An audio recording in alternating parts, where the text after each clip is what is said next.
beneath the shifting tides of history lies a silence, a moment when entire civilizations crumbled almost at once. Around 1200 BC, the great kingdoms of the Bronze Age, Egypt, Hatti, Mycenae and beyond, stood as towering pillars of the ancient world.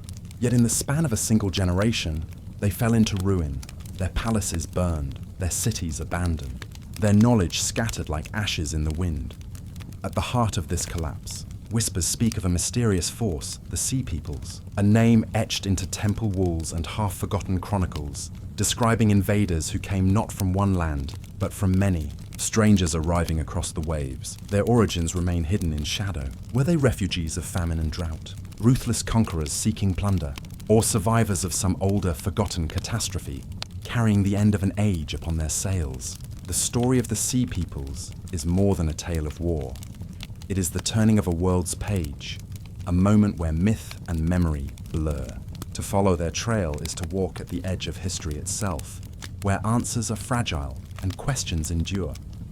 This is the forbidden mystery of the Sea Peoples and the twilight of the Bronze Age. Chapter 1. The Bronze Age world at its peak beneath. The warm sun of the late Bronze Age. The world was more connected than at almost any time before the modern era.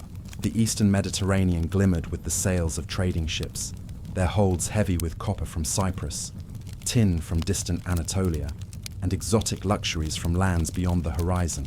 It was a world of palaces and scribes, of kings who knew each other by name, who wrote to each other on tablets of baked clay, their words preserved for millennia. It was a world that believed itself to be enduring. In Egypt, the great pharaohs of the 13th century BCE ruled from their palaces along the Nile, their monuments reaching skyward as if in defiance of time itself. The temples at Karnak and Luxor thrummed with ritual life, with processions to the gods and offerings to ensure the continuation of Ma'at, the divine order of the cosmos. Egyptian scribes carefully copied diplomatic correspondence onto papyrus scrolls, recording marriages with foreign princesses and the exchange of gold for horses, copper and grain. Far to the north, the Hittite Empire dominated the highlands of Anatolia. Its capital, Hattusa, lay ringed by walls so massive that their gates, the Lion Gate, the King's Gate, still stand silent today. The Hittites were masters of chariot warfare, iron workers before most other peoples had begun to experiment with the metal. They kept meticulous records in cuneiform, treaties etched into clay that have survived, bearing witness to a world of alliances and rivalries. Among the most famous is the Treaty of Kadesh, concluded with Rameses II after the great battle on the plains of Syria, the first recorded peace treaty in history. Across the Aegean, the Mycenaean Greeks ruled their citadel palaces, Mycenae, Tiryns, Pylos, each crowned with massive fortification walls of Cyclopean stone. In their megarons, kings received emissaries and recorded their economy on Linear B tablets. Olive oil, wool, bronze tools, and perfumed goods flowed outward from these palaces to feed a thriving trade network. Some of these tablets have survived, frozen in time by the very fires that destroyed the palaces. Along the coast of Canaan, vibrant city-states like Ugarit and Byblos acted as gateways of exchange between the great empires. Ugarit, in particular, was a jewel, a port city with archives full of clay tablets, some written in an alphabetic script that would become the ancestor of modern alphabets. Merchants here dealt in purple dye, cedar wood, and spices. Ships sailed from its harbor toward Egypt, Cyprus, and Crete, carrying not just goods but ideas, myths, and music. The Mediterranean of the late Bronze Age was, in many ways, the first globalized system. There was a shared culture of diplomacy. The kings of Egypt and Hatti addressed each other as brother. Marriage alliances tied distant thrones together. Messengers carried letters, gifts, and news. When famine struck in Anatolia, grain was shipped from Egypt. When copper was needed, ships sailed from Cyprus. It was a delicate web of dependence, maintained through constant communication and trust. Yet even in this golden age, shadows stretched across the horizon. The very sources that document this thriving network also hint at instability. In the Amarna Letters of Egypt, vassal kings write desperate pleas for aid. Raiders threaten their lands. Enemies besiege their cities. If you do not send troops, one ruler warns, all will be lost. These letters are scattered across time, like the first faint tremors before an earthquake. Archaeologists have traced the flow of goods through this world. Mycenaean pottery fragments turning up in Levantine ports, Egyptian scarabs found in Cyprus, tin ingots lying still on the seabed in the wreck of the Uluburun ship, which sank off the coast of modern Turkey sometime in the late 14th century BCE. The cargo of that ship reads like a catalogue of the Bronze Age economy. Copper, tin, glass ingots, ivory, exotic woods, jewellery, even spices from as far away as Mesopotamia or India. It is a silent testament to the scale and sophistication of this network. But this interconnectedness was also a source of fragility. When one node in the network failed, its effects rippled outward. A drought in Anatolia could lead to famine, which in turn led to migrations, raids, and appeals for grain from Egypt. Political instability in one kingdom could unsettle its neighbours.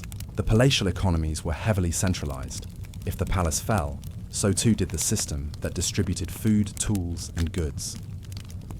What makes this period so haunting is how quickly it all came undone. Within a single century, nearly every major palace centre from Greece to Mesopotamia was destroyed or abandoned. Writing systems disappeared. Trade routes collapsed. Populations moved. Historians call it the Late Bronze Age collapse, and it is one of history's great turning points. The question that hangs over this entire chapter of history is simple. What force, or combination of forces, could bring down such a thriving, interconnected world? Was it famine, earthquakes, internal rebellion? Or was it the arrival of something new, something from beyond the horizon? The Sea Peoples, whose names still echo in the inscriptions of Egypt. For now, we stand on the threshold of this vanished age, surrounded by the echoes of its grandeur, the gates of Hattusa, the ruined palaces of Mycenae, the tablets of Ugarit, the hieroglyphs of Karnak. Together, they tell us that there was once a world here, a world that believed in its own permanence, that built in stone, that sailed far seas, that spoke across distances, a world at its peak, poised unknowingly at the edge of its own destruction. And as we leave this chapter behind, the question deepens. In the ruins of this globalized system, we see not just a fall, but the first hints of something waiting in the wings, a movement of peoples who would arrive by land and by sea, reshaping the map forever. Who were they, and why did they come? Chapter 2. The first clues, Egyptian inscriptions of Ramses III on the western bank of the Nile, where the desert winds sweep against the timeless stone, stands a monument carved in memory of both glory and fear. Medinet Habu, the mortuary temple of Pharaoh Ramses III, rises like a fortress of the dead, its massive walls etched with stories that reach across 3,000 years. Among these stories lies the first clear record of a mysterious force that would shake the ancient world. The Sea Peoples. Step closer to the temple walls, and the stone itself seems to breathe. Rows of hieroglyphs and sprawling reliefs depict a time of great crisis. Egyptian scribes carved with painstaking detail the sight of foreign ships pressing against the shores of the Nile Delta, their sails swelling with wind, their warriors crowned with strange feathered headdresses. It is here, on these walls, that the Sea Peoples enter history, not as whispers or speculation, but as living figures preserved in art. The scenes are vivid. Ramses III, the last great pharaoh of Egypt's new kingdom, is shown standing tall in his chariot, bow drawn against advancing enemies. Behind him, the disciplined ranks of Egyptian soldiers close around their king, defending the land of the two rivers against waves of invaders from the sea. Below, ships crash together in a storm of oars and spears, men tumbling into the water, their shields raised against the arrows of Egypt. The artists even carved women and children among the captives, riding in ox-drawn carts, an image not of raiding armies alone, but of entire peoples on the move. What do these inscriptions mean? To the Egyptians, they were records of triumph. The hieroglyphs tell us that Ramses repelled these strangers, defeating them both on land and sea. Yet, the very scale of the depictions, the sprawling panels that dominate the temple's walls, suggests a deeper truth. This was no minor skirmish, no border raid easily forgotten. It was a moment so dire, so threatening to the survival of Egypt, that it had to be immortalized in stone. The reliefs speak of enemies who came in great fleets, described as those from the islands in the midst of the sea. They are named in Egyptian records: the Peliset, the Shurden, the Shekelesh, the Cheker, the Denayan. Each name carries echoes of distant lands, though their exact homelands remain a subject of fierce debate among scholars. Were they from the Aegean, displaced after the fall of Mycenaean palaces? Were they from Anatolia, pushed by famine or war? Or do these names mask something more complex, a confederation of peoples drawn together by disaster, each tribe carrying its own story into the tides of history? The Medinet Habu inscriptions are not cold impersonal records. They are filled with drama. In one scene, ships of the Sea Peoples press against Egyptian vessels in a tightly drawn naval battle.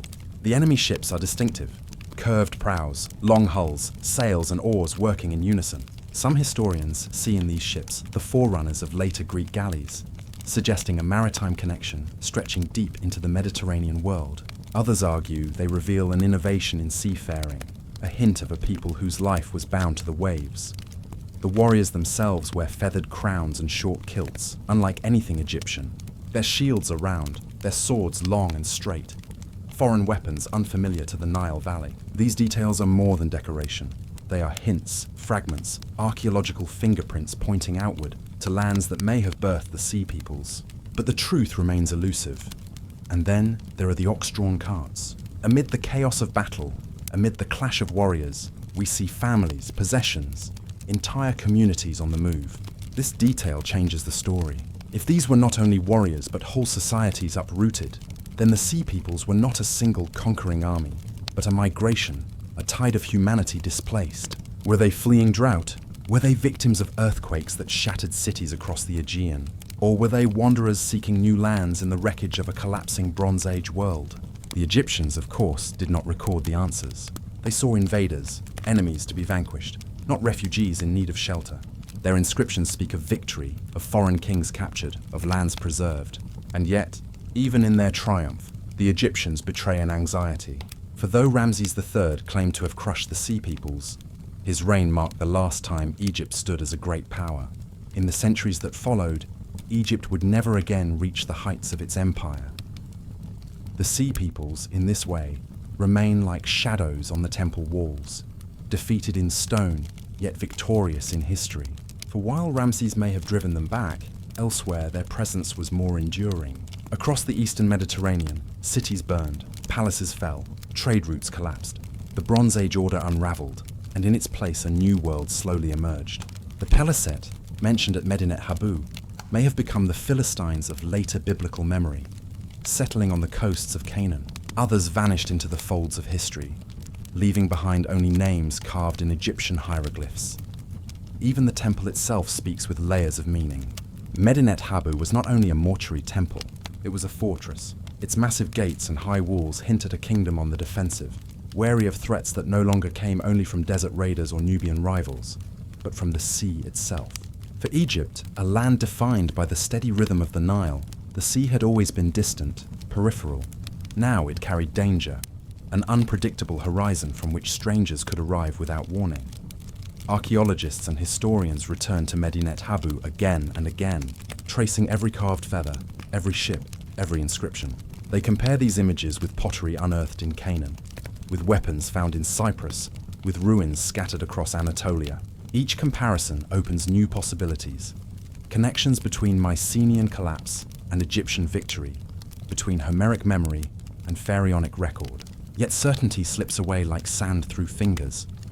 The reliefs of Ramses III give us the first clear image of the Sea Peoples, but they also raise the first unanswerable questions. Who were they? Where did they come from? Were they invaders, conquerors, desperate wanderers, or something more? A convergence of forces born from a collapsing age. The stone at Medinet Habu endures, but the voices behind it remain silent. The Egyptians believed they had told the whole story.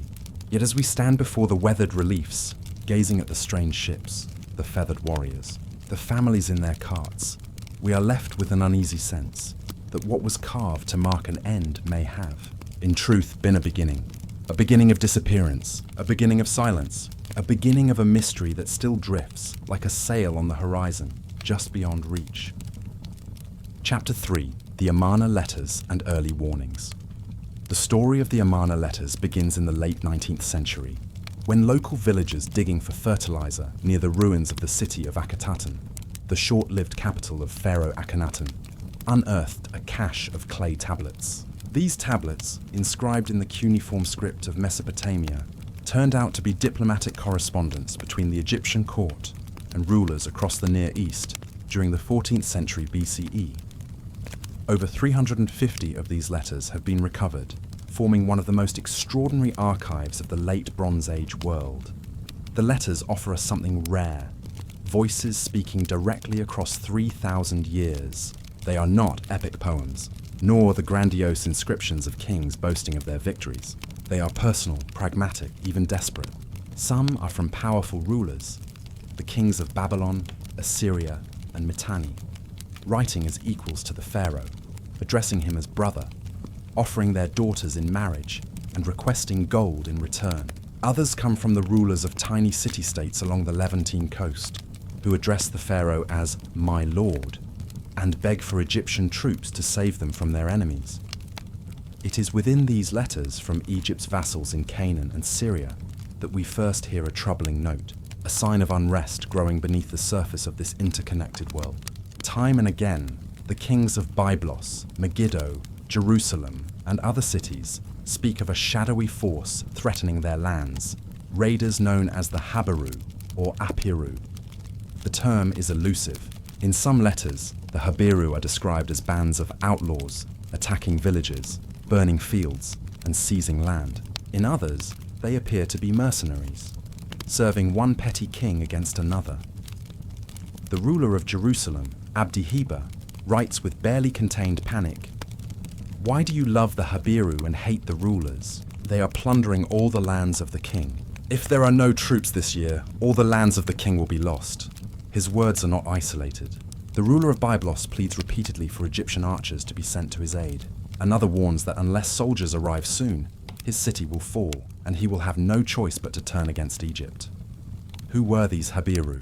The name has been linked by some scholars to the word Hebrew, though the connection is far from certain. More likely, the term was used broadly for stateless peoples, bandits, displaced peasants, mercenaries, who operated outside the control of the palace-based city-state system.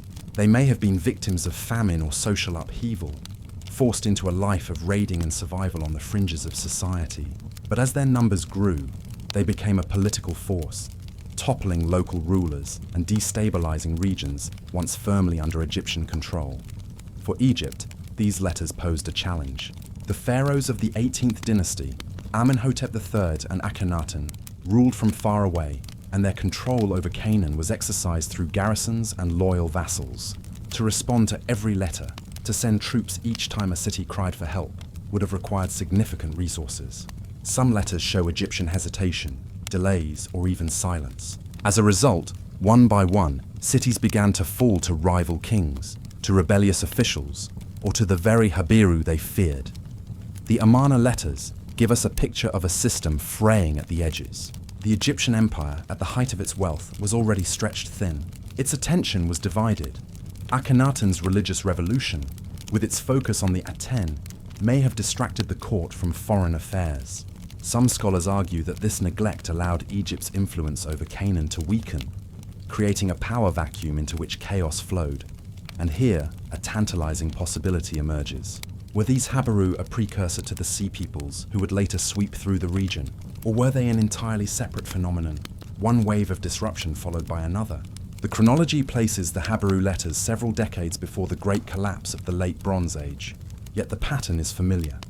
Armed groups destabilizing established powers, cities pleading for help that never comes. Trade routes disrupted, famine looming. Archaeology has confirmed some of the violence hinted at in the letters. At sites such as Lachish and Hazor, layers of destruction dating to this period suggest attacks and burnings. Whether these destructions were the work of Habiru raiders, local uprisings, or foreign armies remains uncertain. What is clear is that the Amarna archive captures a moment when the old order was under strain, when the bonds holding together the first international age were beginning to snap. There is also something haunting in the fact that these letters were found at Akhetaten, the city that Akhenaten built for his radical new religion, only to have it abandoned shortly after his death. The city became a ruin, and the letters remained buried, unread, as if waiting to be rediscovered in a time more distant than their authors could imagine. They are, in a sense, messages in a bottle from a world on the brink. When we read them today, we can still feel the urgency of their writers, the fear that everything they knew was about to vanish, and perhaps it was. The Amarna Letters are not the story of the collapse itself, but they are the first gusts of wind before the storm. The voices that speak from their clay tablets remind us that great falls do not happen in silence. They are preceded by warnings, by cries for aid, by the sound of doors being battered down in the night. As we move deeper into this story, the warnings will grow louder. Soon, entire cities will burn, empires will vanish, and new peoples will appear along the coasts and deltas of the Mediterranean. Whether the Habiru were their forerunners or simply another thread in the web of crisis, they remain one of the earliest signs that the late Bronze Age world was not as secure as it seemed. Chapter 4. The mysterious Shurden mercenaries. In the carved shadows of Egypt's temples, among the names of enemies remembered and forgotten, one group stands apart. The Shurden, unlike other tribes of the Sea Peoples, who appear only as foes crashing upon Egypt's shores, the Shurden are remembered with an unusual ambiguity. They were not always invaders. In some inscriptions, they stand as enemies of the Nile, but in others, they are honored as the pharaoh's own guards, sworn protectors of the throne. This duality makes them one of the most enigmatic peoples of the late Bronze Age. Were they mercenaries who sold their swords to the highest bidder? Were they once allies who later turned against their masters? Or were they simply one branch of a vast migration, caught at times on one side of history, and at times on another? The Egyptian record gives us our first glimpse. As early as the reign of Ramses II in the 13th century BC, Shurden warriors are mentioned in battle inscriptions. In the account of the Great Conflict at Kadesh, Ramses describes how he fought Hittite forces bolstered by Shurden allies. Yet later, these same Shurden appear not among the defeated, but among Egypt's chosen. Ramses II, it seems, was impressed enough by their valor to enlist them into his own service. He took them from enemy ranks and turned them into his personal guard. Their appearance is striking. The Shurden are depicted wearing horned helmets, broad metal caps with two projecting horns curving upward, sometimes tipped with discs. Their shields are round, their swords long and straight, more akin to Aegean or Anatolian blades than to the weapons of Egypt. These details are not mere stylizations. They are the fingerprints of a culture preserved in stone, and they raise questions that ripple far beyond the Nile. The horned helmet has become almost iconic in depictions of the Shurden. It is tempting for the modern eye to associate such imagery with later traditions of warriors from northern Europe, Vikings from a distant age. But in the 2nd millennium BC, horned helmets were rare, symbolic, and deeply significant. Archaeologists have uncovered bronze helmets with horns in Sardinia, dating to roughly the same period as the Sea People's migrations. Could this be coincidence or a clue to the Shurden's homeland? Many scholars have pointed to Sardinia itself as the root of the name, Shurden, Sardinia. The similarity is difficult to ignore. On that island, the Nuragic civilization was rising in the Bronze Age, building towering stone fortresses called nuragis and crafting elaborate metalwork. The horned bronze helmets found there, with their sweeping curves, seem to echo the depictions carved in Egyptian temples. If the Shurden came from Sardinia, they would have been among the earliest Mediterranean peoples to cross great distances by sea, arriving in Egypt not as simple raiders, but as highly trained warriors. Yet the evidence is far from conclusive. Other theories place the Shurden in the Aegean, perhaps as descendants of displaced Mycenaean warriors after the collapse of palace culture. Some see connections to Anatolia, where horned imagery also held symbolic power. The name itself may not be geographic, but tribal, a label that spread beyond its origin as the people themselves scattered. What is clear is that the Shurden were seafarers. Their presence in Egypt suggests mobility, a readiness to leave their homeland behind and fight for survival or for profit. Their role as mercenaries is perhaps their most defining feature. In the complex politics of the late Bronze Age, armies were often patchworks of allies and hired fighters. The Shurden, fierce and skilled, fit perfectly into this world. To Egypt, they were useful. First as enemies who tested the kingdom's defenses, then as bodyguards who could be trusted, at least for a time. But mercenaries are loyal only as long as they are paid, or as long as their interests align. when the great upheavals of the 12th century BC began, it is no surprise that the Shurden once again appear as part of the Sea Peoples, pressing Egypt's borders in the time of Ramses III. Were these the same men who once guarded the pharaoh, or were they kin, distant cousins, bound by blood to those who had once stood within Egyptian ranks? The records do not tell us. They give us only names, images, fragments. Yet these fragments are enough to paint a picture of a people who straddled the line between ally and foe, between mercenary and invader. Archaeology adds further layers of intrigue. In Sardinia, the Nuragic towers stand as silent witnesses to a complex society, one that may have had the resources to send warriors abroad. Hordes of weapons, bronze figurines of warriors with horned helmets, and traces of trade links across the Mediterranean suggest a people connected to the wider world. At the same time, Shurden mercenaries may have left behind their imprint in Egypt itself, blending into the military elite, remembered only as a name on inscriptions. The image of the pharaoh's guard, rows of Shurden warriors with their horned helmets gleaming in the desert sun, captures something profound about the age. It was a world in flux, where identity was fluid, where today's enemy could be tomorrow's ally, and where whole peoples could uproot themselves and sail into the unknown. The Shurden remind us that history is not always drawn in clean lines of friend and foe, victory and defeat. Their story is one of entanglement, of crossing boundaries, of inhabiting multiple roles at once. They were both inside and outside Egypt, both defenders of empire and participants in its greatest threats. And behind their name lingers the possibility of distant origins, whether on the rugged coasts of Sardinia, the islands of the Aegean, or shores even further west, now lost to time. The Egyptians recorded them as fierce, disciplined, worthy of respect, yet they could never fully control them. And when the storm of the Sea Peoples swept across the Bronze Age world, the Shurden were there, once again, not as servants of Egypt, but as actors in their own story. Their horned helmets still gaze back at us from the stone walls of Medinet Habu. Their round shields and foreign blades remain etched in hieroglyphic memory, and in their mystery they embody the Sea Peoples themselves, a people seen only in fragments, never in full, always slipping just beyond our grasp. As we follow their trail, from the Nile to the rocky fortresses of Sardinia, from mercenary service to migration, we find not a single origin but a tapestry of possibilities, and it is here, in this ambiguity, that their true legacy endures. For the Shurden remind us that the collapse of the Bronze Age was not a single story of conquest or defeat, but a web of movements, choices, and transformations, half hidden in the silence of time. And so, the Shurden remain, not conquered, not forgotten, but unresolved. Warriors with horned helmets who walk both beside and against the pharaohs, leaving behind more questions than answers. Chapter 5. The Collapse of Ugarit. The northeastern shore of the Mediterranean, nestled between the mountains and the sea, lay the city of Ugarit. In the late Bronze Age, this was no mere provincial town. It was a thriving port city, a hub where ships from Cyprus, Egypt, the Hittite Empire, and the Aegean all docked, unloading goods and taking on cargo bound for distant markets. Ivory, copper ingots, fine Mycenaean pottery, glass, wine, olive oil and grain passed through its harbours. Ugarit was the beating heart of international exchange.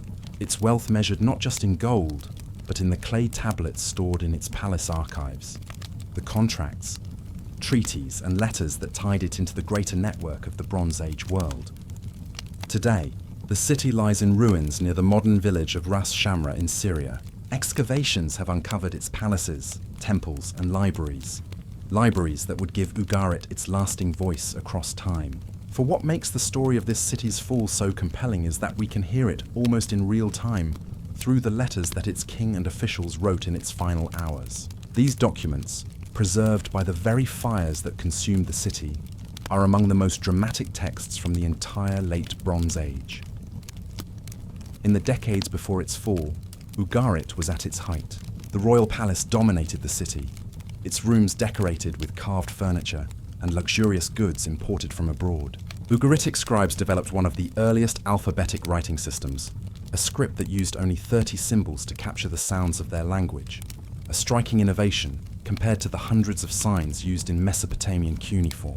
The city's temples to Baal, Dagon, and El stood as centers of ritual life, where offerings were made to ensure prosperity, rain, and protection from chaos. But by the early 12th century BCE, the world beyond Ugarit's walls was shifting. The Hittite Empire, Ugarit's powerful northern ally, was weakening. Egypt faced its own crises on the southern frontier. Raiders had been reported along the coast, and merchants complained of attacks on caravans and ships. Letters began to arrive in Ugarit, warning of hostile fleets sighted on the horizon. One letter, sent from the commander of a neighboring port, carries an air of urgency. The enemy ships are already here. They have set fire to the towns and done harm to the people. My father, know it. Another letter from Ugarit's own king, Amurapi, pleads for help from the king of Alashia, Cyprus. The enemy ships are here. My cities have been burned and they have done harm to my land. Does not my father know that all my troops are stationed in Hatti and all my ships are stationed in Lucca? Thus, the country is abandoned to itself. This is the haunting reality of Ugarit's final days. The king had already sent his army and fleet away to support Hittite campaigns, leaving the city largely undefended. His words, scratched into wet clay and hastily baked, may have been one of the last acts of his scribes before the invaders arrived. There is no evidence that a reply ever came. Archaeology confirms that the destruction was sudden and devastating. The palace was burned, its archive of hundreds of tablets baked hard by the flames, preserving them for archaeologists thousands of years later.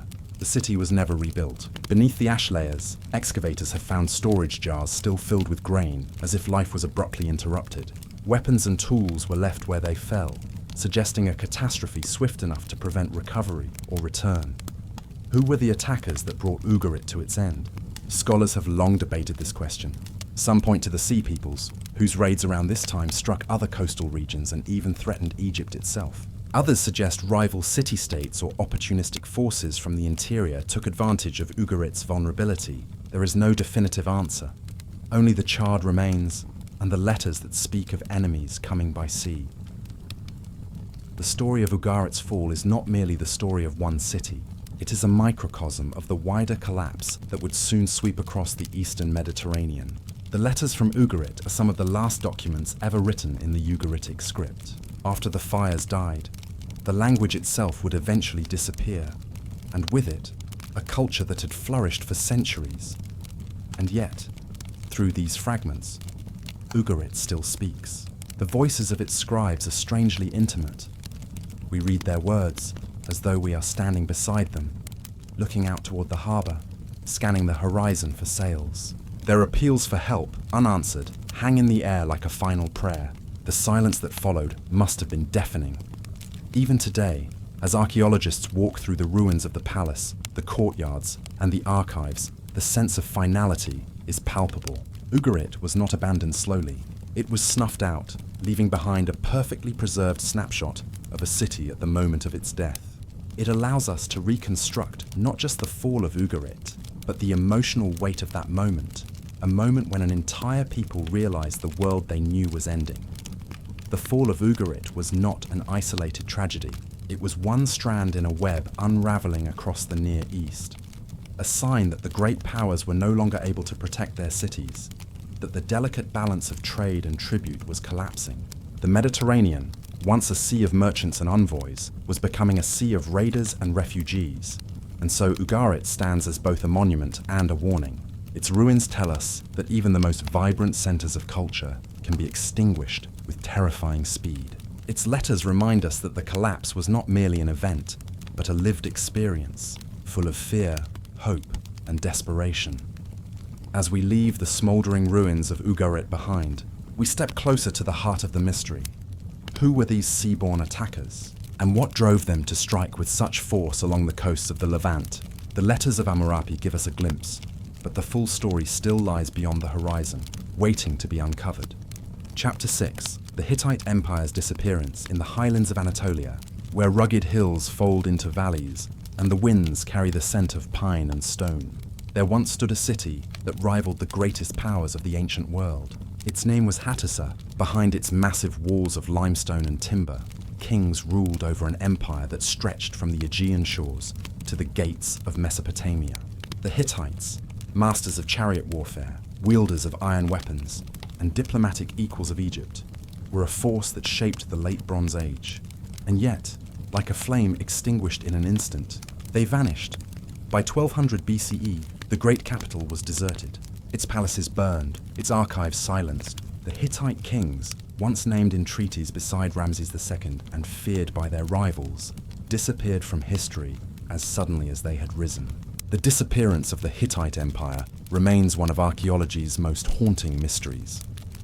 The ruins of Hattusa, rediscovered in the 19th century, tell a story of immense power. Its walls stretched for miles, climbing steep hills and circling temples, palaces, and granaries. The Lion Gate and the King's Gate still stand, their carved guardians staring outward into eternity. Within the city, archives of thousands of clay tablets preserve the words of kings. Letters, treaties, prayers, contracts, all written in the wedge-shaped strokes of cuneiform. Through these, we glimpse an empire at once sophisticated and fragile. The Hittites had risen swiftly. By the 14th century BCE, under kings like Suppiluliuma I, they challenged Egypt for control of Syria and the Levant. Their chariot armies thundered across the plains. Their diplomats corresponded with Babylon and Assyria, and their smiths were among the first to master the working of iron, a metal that would transform the world. The Hittites were not a peripheral people. They were one of the great pillars of the late Bronze Age order. And then, in less than a generation, that pillar crumbled. The causes remain uncertain, layered in speculation and fragments of evidence. Egyptian inscriptions from the reign of Ramses III speak of the Sea Peoples laying waste to lands across the Mediterranean. Some historians suggest that the Hittites, too, were among their victims, that fleets of migrants and raiders struck Anatolia, breaking the empire's hold on its vassals and leaving its capital exposed. Yet the silence of the Hittite records after their fall offers no clear confirmation. Famine may have played its part. The climate of Anatolia is fickle, vulnerable to drought. Inscriptions from the final Hittite kings plead to their gods for relief from hunger. Grain had to be imported from Egypt, a humiliating admission of weakness for a power that once rivaled the pharaohs. If harvests failed for several years, the delicate fabric of empire, its soldiers, its administrators, its people, would have unraveled. Internal rebellion offers another possibility. The Hittite Empire was not a monolithic state, but a patchwork of subject kingdoms, bound by treaties and oaths to the great king at Hattusa. Loyalty in such a system was fragile. When famine struck and central power weakened, vassal states may have broken away, turning on their overlords. The burning of Hattusa could then have been the final act of civil war, the empire collapsing from within. Archaeology provides tantalizing clues. Excavations at Hattusa reveal layers of destruction by fire, charred timbers still buried in the soil. Yet there are few signs of siege engines or mass slaughter. The city may have been abandoned and then deliberately torched, a ritual end to an era or an act of vengeance by rebels. Inscriptions cease, leaving only silence. No Hittite scribe wrote the story of the fall. The suddenness of their disappearance is perhaps the most striking element. Egypt endured, diminished but alive. Assyria survived, battered but unbroken. Mycenaean Greece collapsed, yet left behind centuries of legend. But the Hittites, they vanished almost without trace. Their empire dissolved so completely that later Greeks, centuries afterward, remembered nothing of them. The biblical texts that speak of Hittites likely refer not to this vanished empire, but to smaller peoples who lived on in its shadow. The true Hittite kings were forgotten until archaeology unearthed their stones, and yet their legacy endures in fragments. The clay tablets of Hattusa reveal treaties of extraordinary sophistication, including the famed peace treaty with Ramses II after the Battle of Kadesh, the earliest known written treaty in history. Their gods, a pantheon of storm deities and mountain spirits, influenced the religious traditions of Anatolia for centuries to come. Their mastery of iron may have seeded the transformation that defined the New Age after the Bronze Age collapse. But the greatest mystery remains unsolved. Why here? Why then did an empire so powerful disappear? Perhaps it was not one cause, but many. A perfect storm of famine, rebellion, invasion, and climate shift. Perhaps the Sea Peoples struck their ports while hunger gnawed at their heartland. Perhaps their vassals turned against them, while new powers rose in Assyria and Phrygia. Or perhaps the fall of Hattusa is simply one part of the wider pattern. The sudden collapse of civilizations across the eastern Mediterranean, the same twilight that saw Mycenaean palaces burn and Ugarit swallowed by the sea of silence. Standing among the ruins of Hattusa today, the stones whisper of order turn to ash. The city gates still stand, but they open onto emptiness. The once bustling avenues lead only to scattered foundations and broken walls. In this silence, one feels the weight of absence, the loss not only of a city, but of a memory, an empire erased from human recollection until the spade of archaeology uncovered its bones. The Hittites remind us that even the mightiest can vanish without warning. Their disappearance was not recorded in song, nor preserved in legend. It was a silence so complete that for 3 millennia, the world forgot they had ever existed. Only now, through fragments of stone and clay, do we begin to recover their voice. And yet, as with all the mysteries of the Bronze Age collapse, answers slip away the closer we draw. Were the Sea Peoples the hand that struck them down, or merely witnesses to a fall already in motion? Did hunger and drought hollow them from within until the flame could no longer burn? Or was it all of these forces together, converging in the fragile balance of a world about to end?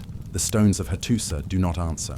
They stand in the Anatolian sun, weathered and silent, guardians of a riddle that has endured for 3,000 years. And as the wind moves through the ruined gates, one feels that the story of the Hittites is not a closed chapter, but an echo, part of a wider mystery that still waits, unresolved, in the ruins of the Bronze Age. Chapter 7. Mycenaean Palace. Destructions, the Aegean world of the 13th century BCE was dominated by the Mycenaeans, warrior kings who ruled from their fortress palaces, perched atop the hills of the Peloponnese. These were the centers of power whose legends would echo into the Homeric epics. Mycenae, the home of Agamemnon, Tiryns with its massive walls of Cyclopean stone, Pylos, the seat of wise old Nestor. These palaces were not merely royal residences. They were the beating hearts of their kingdoms, coordinating agriculture, trade, and war. Their courts were lined with frescoes of chariots and processions, storerooms stacked with oil jars and grain, and archives filled with clay tablets written in Linear B, the earliest known form of Greek. These tablets record everything from rations issued to slaves, to allocations of bronze, to the sacrifices offered to the gods. They allow us to glimpse a world of bureaucratic order, one that hummed with the rhythm of palace administration. And yet, within the span of a generation, this world was engulfed in flames. One by one, the palaces were destroyed. The fires that consumed them were so intense that they baked the clay tablets in their archives, accidentally preserving them for archaeologists to find over 3,000 years later. This is the paradox of the collapse. Its violence left behind the very evidence that allows us to reconstruct its story. At Pylos, the destruction layer is unmistakable. The palace complex, sprawling across its hilltop, was burned to the ground. Excavations have revealed that in its final days, the administration was on high alert. Linear B tablets from the so-called Archives complex speak of coast watchers stationed along the shoreline, apparently to watch for hostile ships. There are records of extraordinary offerings to Poseidon, god of the sea, perhaps sacrifices meant to avert disaster. There are lists of bronze weaponry, chariot wheels, and armor plates, as though an urgent mobilization was underway. And then, suddenly, the tablets stop. The palace burned, and its scribes never returned. Whatever threat they feared had arrived, and it ended their world. Pylos was not alone. Mycenae itself was struck by a destructive fire around the same period, leaving its storerooms and Megaron, the great hall where the king once held court, a charred ruin. Tiryns shows signs of violent destruction as well. Even smaller sites such as Medea and Gla were abandoned. Across the Aegean, the network of palatial centers, the very backbone of Mycenaean civilization, collapsed. The question that has haunted archaeologists for over a century is, why? One explanation points to foreign invasion. Some scholars have suggested that the Sea Peoples, the same enigmatic confederation that would soon clash with Egypt, were responsible for raids across the Aegean. The presence of coast watchers in the Pylos tablets lends weight to this view, as does the simultaneous destruction of multiple sites. The image of a seaborne enemy sweeping through the region has a certain dramatic power, but others caution against this scenario. The destruction layers do not always show evidence of mass slaughter or occupation by outsiders. Some sites were rebuilt, at least partially, by the same people who had lived there before. This has led some archaeologists to argue for internal conflict, a wave of uprisings, perhaps by discontented factions, that brought down the palaces from within. In this view, the collapse was not merely an invasion, but a social revolution. A third possibility is that natural disaster played a role. The Aegean is a seismically active region, and earthquakes could have damaged palatial structures, leaving them vulnerable to fire. Some destruction layers indeed show signs of wall collapse that might be attributed to tremors. Yet earthquakes alone cannot explain the systemic failure of the entire Mycenaean world, the cessation of writing, the abandonment of trade, the disappearance of the palace economy. What is striking is that after the palaces fell, Mycenaean culture did not vanish entirely, but it changed. Without the centralized administration, Linear B writing disappeared, as if the knowledge of literacy itself had been tied to the palace bureaucracy. Luxury trade declined sharply, monumental architecture ceased, and the population of many sites plummeted. For centuries thereafter, Greece entered what historians have called the Dark Age, a period of reduced complexity, smaller settlements, and oral tradition replacing written record. Yet the memory of the palaces survived in myth. When Homer sang of Agamemnon's hall at Mycenae or Nestor's palace at Pylos, he was recalling, perhaps dimly, this vanished world of kings and feasts and bronze-clad warriors. The destruction of the palaces may even have been the seedbed for the epic tales of siege and heroism that defined Greek identity in the centuries to come. Walking through the ruins today, one feels the eerie stillness of a world abruptly silenced. The Megaron at Mycenae still retains its hearth, blackened by ancient fire. At Pylos, the storerooms remain, their floor bins once filled with oil that likely fueled the inferno. The walls at Tyrannus still loom massive, their stones so large that later Greeks believed they had been built by giants, the Cyclopes of legend. We are left with a haunting tableau, a civilization at its zenith, suddenly fortifying its coasts, preparing its armies, and making desperate offerings to the gods. And then flames, abandonment, and silence. Whether the destroyers came from the sea, from within, or from the earth itself, the effect was the same. The palatial system, so central to Mycenaean life, was gone. The collapse of the Mycenaean palaces was not merely a local disaster. It was part of a broader pattern, one that stretched from Anatolia to Canaan, from Cyprus to Egypt, a storm of upheaval that would sweep away the interconnected world of the late Bronze Age. And yet, as with so many chapters of this story, the precise cause remains elusive. Each explanation, invasion, rebellion, earthquake, accounts for part of the evidence, but never all. Perhaps it was a convergence of catastrophes, a perfect storm in which multiple pressures struck at once, leaving the palaces unable to recover.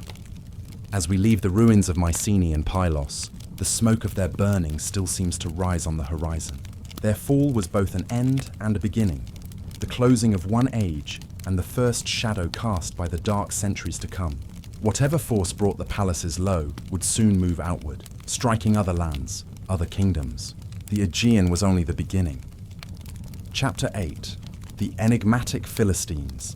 Along the southern shores of the Levant, where the Mediterranean winds carry the scent of salt and grain, rose a people who would be remembered not only in stone and shard, but in scripture itself.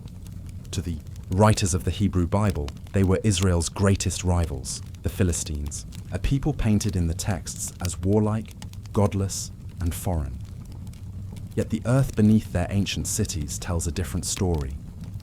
Archaeology has uncovered a culture rich, complex, and far older than the biblical accounts suggest. A culture that bore the marks of distant seas, and with them, the lingering shadow of the sea peoples. The Philistines appear suddenly around the 12th century BCE. Before this time, the coast of Canaan was dotted with small towns and trading ports. Then, within a generation, a network of 5 fortified cities emerged: Gaza, Ashkelon, Ashdod, Ekron, and Gath, the famed Pentapolis. Their rise was swift, their architecture foreign, and their imprint undeniable. These cities would endure for centuries, long after the other tribes of the Sea Peoples faded from memory. It is in their material culture that the Philistines first speak. Excavations at Ashkelon and Ekron have revealed distinctive pottery, white slip vessels decorated with bold black and red geometric patterns. This pottery bears striking resemblance to styles from the Aegean world, particularly Mycenaean Greece. At first, archaeologists believed it was imported, but analysis showed it was locally made, crafted by new settlers who carried their traditions with them across the sea. Over time, this pottery evolved into a hybrid style, blending Aegean motifs with Levantine forms. In clay and paint, we can trace the very process of cultural fusion, the meeting of worlds upon the shores of Canaan. Their architecture tells a similar tale. At Ekron, massive temples with hearth-centered designs evoke Aegean prototypes, unlike the Canaanite sanctuaries around them. Storage facilities capable of holding vast quantities of olive oil and grain suggest not only survival, but prosperity, an economy oriented toward trade and tribute. In Ashdod, thick defensive walls rose against neighboring powers, while at Gath, excavations have revealed some of the largest structures of the entire Iron Age Levant. These were no scattered migrants. The Philistines built cities meant to last. Even their diet reveals their distinctiveness. Animal bones unearthed from Philistine sites show a taste for pork, a practice avoided by neighboring Israelites and Canaanites. In their feasting, archaeologists find echoes of Aegean custom, where pigs were central to ritual meals. Such habits, preserved in bone and ash, deepened the cultural divide between Philistines and their Israelite neighbors, becoming one more marker of difference that would echo into scripture. Yet the Philistines were not frozen in foreignness. Over centuries, they adapted, mingling with the peoples around them. Their pottery styles shifted. Their language absorbed Semitic elements. Their cities entered into the fabric of Levantine life. But the memory of their origins remained, of warriors who came across the sea, bringing with them both new traditions and a reputation for strangeness. It is this duality, foreign yet rooted, enemy yet neighbor, that colors their biblical portrait. In the Hebrew texts, the Philistines loom large as antagonists. They are the oppressors of Samson, the lords of Goliath, the rivals of Saul and David. They are cast as the embodiment of threat, a people against whom Israel defined itself. Yet even here, their role is paradoxical, for though the Bible casts them as outsiders, their story is inseparable from Israel's own. Without the Philistines, the narrative of the early Israelites would be incomplete. But who, truly, were they? Scholars continue to wrestle with the question. Their connection to the Sea Peoples seems strong. Egyptian records list a group called the Peliset among the enemies defeated by Ramses III. The name echoes Philistines, suggesting that survivors of these battles may have settled along the Levantine coast. If so, then the Philistines stand as one of the few Sea Peoples to leave a lasting mark, transforming from raiders or refugees into founders of a new society. Others argue that the story is more complex. Perhaps the Philistines were not a single, migrating people, but a blend of groups, some from the Aegean, some from Anatolia, others from the Levant itself. Their cities may have been melting pots, forged in the upheavals of the Bronze Age collapse. What we call Philistine might then be less an ethnicity than an identity, born of shared settlement, shared rivalry, and shared memory. Archaeology offers tantalizing hints, but no final answers. In Ashkelon, the discovery of a cemetery containing hundreds of burials has opened a new window into Philistine life. DNA analysis suggests genetic links to southern Europe, confirming that at least some of their ancestors did indeed cross the Mediterranean. Yet within a few generations, this genetic signature faded, absorbed into the broader Levantine gene pool. Here, in the bones themselves, we see the story of transformation, of migrants who became natives, their foreignness both real and fleeting. The Philistines, then, were not merely biblical villains. They were builders of cities, traders of goods, shapers of culture. They carried the memory of the Aegean into the Levant, but they also became Levantine themselves. Their story is not one of simple opposition, but of entanglement, a mirror in which Israel defined itself, even as both peoples shared the same soil, the same seasons, and the same struggles. Their disappearance, like their origins, remains a mystery. By the 7th century BCE, their great cities fell under the advance of the Assyrian war machine. Ashkelon was razed, Ekron destroyed, Gaza subdued. In the fire and conquest of empire, the Philistines ceased to exist as a distinct people. Their names survived only in texts, eventually giving rise to the word Palestine. But their culture was absorbed into the shifting currents of the Near East, and so they remain, enigmatic. To the Israelites, they were the quintessential enemy. To archaeologists, they are migrants who became settlers, foreigners who became natives. To us, they are a reminder that identity is never fixed, that cultures rise and fall, leaving behind fragments for later generations to puzzle over. The Philistines stand as one of the clearest links between the shadowed sea peoples and the world that followed. They bridge the gap between the Bronze Age collapse and the Iron Age kingdoms, carrying with them both the mystery of their origins and the legacy of their presence. Their story is not finished. Each shard of pottery, each ruined wall, each burial uncovered along the Levantine coast brings us closer to understanding who they were. Yet the deeper we look, the more their enigma endures. Were they conquerors, refugees, or both? Were they truly outsiders, or simply another thread woven into the fabric of the Levant? The answers remain just out of reach, like waves retreating from the shore. What remains is the echo of a people both near and far, both familiar and strange. The Philistines, enigmatic heirs of the sea. Chapter 9. The Naval Battle at the Nile Delta. In the 12th century BCE, Egypt faced one of the most perilous moments in its long history. The great river that had nourished the land since time immemorial, the Nile, became the stage for a confrontation that would decide the fate of the new kingdom. Pharaoh Ramses III, the last great ruler of Egypt's imperial age, met the invading sea peoples at the very threshold of his kingdom, in the maze of waterways that form the Nile Delta. The record of this clash does not come to us in a forgotten tablet or a buried letter. It comes carved into stone.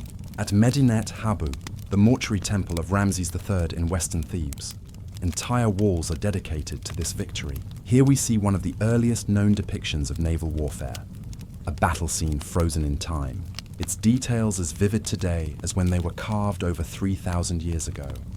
The reliefs show Egyptian ships with high prows, their crews manning oars in perfect rhythm. Archers stand ready, bows drawn, unleashing volleys into the approaching enemy. The ships of the sea peoples are shown as different, some with curved sterns and bird-headed prows, others with tall sails unfurled, indicating a foreign design. In the swirling chaos, enemy vessels capsize, their crews thrown into the water. Egyptian soldiers stand at the river's edge, spears poised to strike those who attempt to swim ashore. It is a scene of total victory, meticulously rendered for all who would come to visit this temple. And yet, as with all monumental art, the question lingers. How much of what we see is historical truth, and how much is royal propaganda? Egyptian art was not meant to be a literal photograph of events, but a statement of cosmic order. To the Egyptians, the pharaoh was the guarantor of Ma'at, the divine balance of the world. Victory scenes were therefore both historical records and theological declarations. They proclaimed that chaos had been vanquished, that the enemies of Egypt, embodiments of disorder, had been crushed. Still, the battle was real. Ramses III's inscriptions speak of a coalition of peoples sweeping across the Levant, destroying cities and toppling kingdoms before turning their eyes toward Egypt. The names of some of these groups are recorded. The Peliset, often associated with the Philistines. The Shurdan, who appear earlier as mercenaries in Egyptian service. The Shekelesh, Denyen, Cheka, and Weshesh. Whether these were tribes, nations, or confederations is debated, but the message is clear. They came by both land and sea, bringing their families and possessions, seeking new homes. Ramses III describes how Egypt prepared for their coming. Fortifications were strengthened along the delta, supplies were stockpiled, Archers and infantry were stationed at key points along the river. The Egyptian fleet was assembled, its ships positioned in the channels where the enemy was expected to sail. When the battle came, it was fought in the twisting waterways of the delta, a battlefield that favored the defenders. The reliefs suggest that the Egyptians may have allowed the enemy fleet to enter deep into the delta, then trapped them. Egyptian ships, more maneuverable in the shallow channels, rammed and boarded the enemy vessels. From the banks, archers rained arrows into the melee. The carvings are remarkably detailed. We see grappling hooks thrown to seize enemy ships, their crews fighting desperately as the Egyptians close in. The sea peoples wear feathered headdresses and short kilts, their shields round and their swords long. Many are shown in the water, some drowning, some attempting to fight even as they are surrounded. It is easy to see this as a total rout, but archaeology forces us to temper this impression. The sea peoples did not vanish after this battle.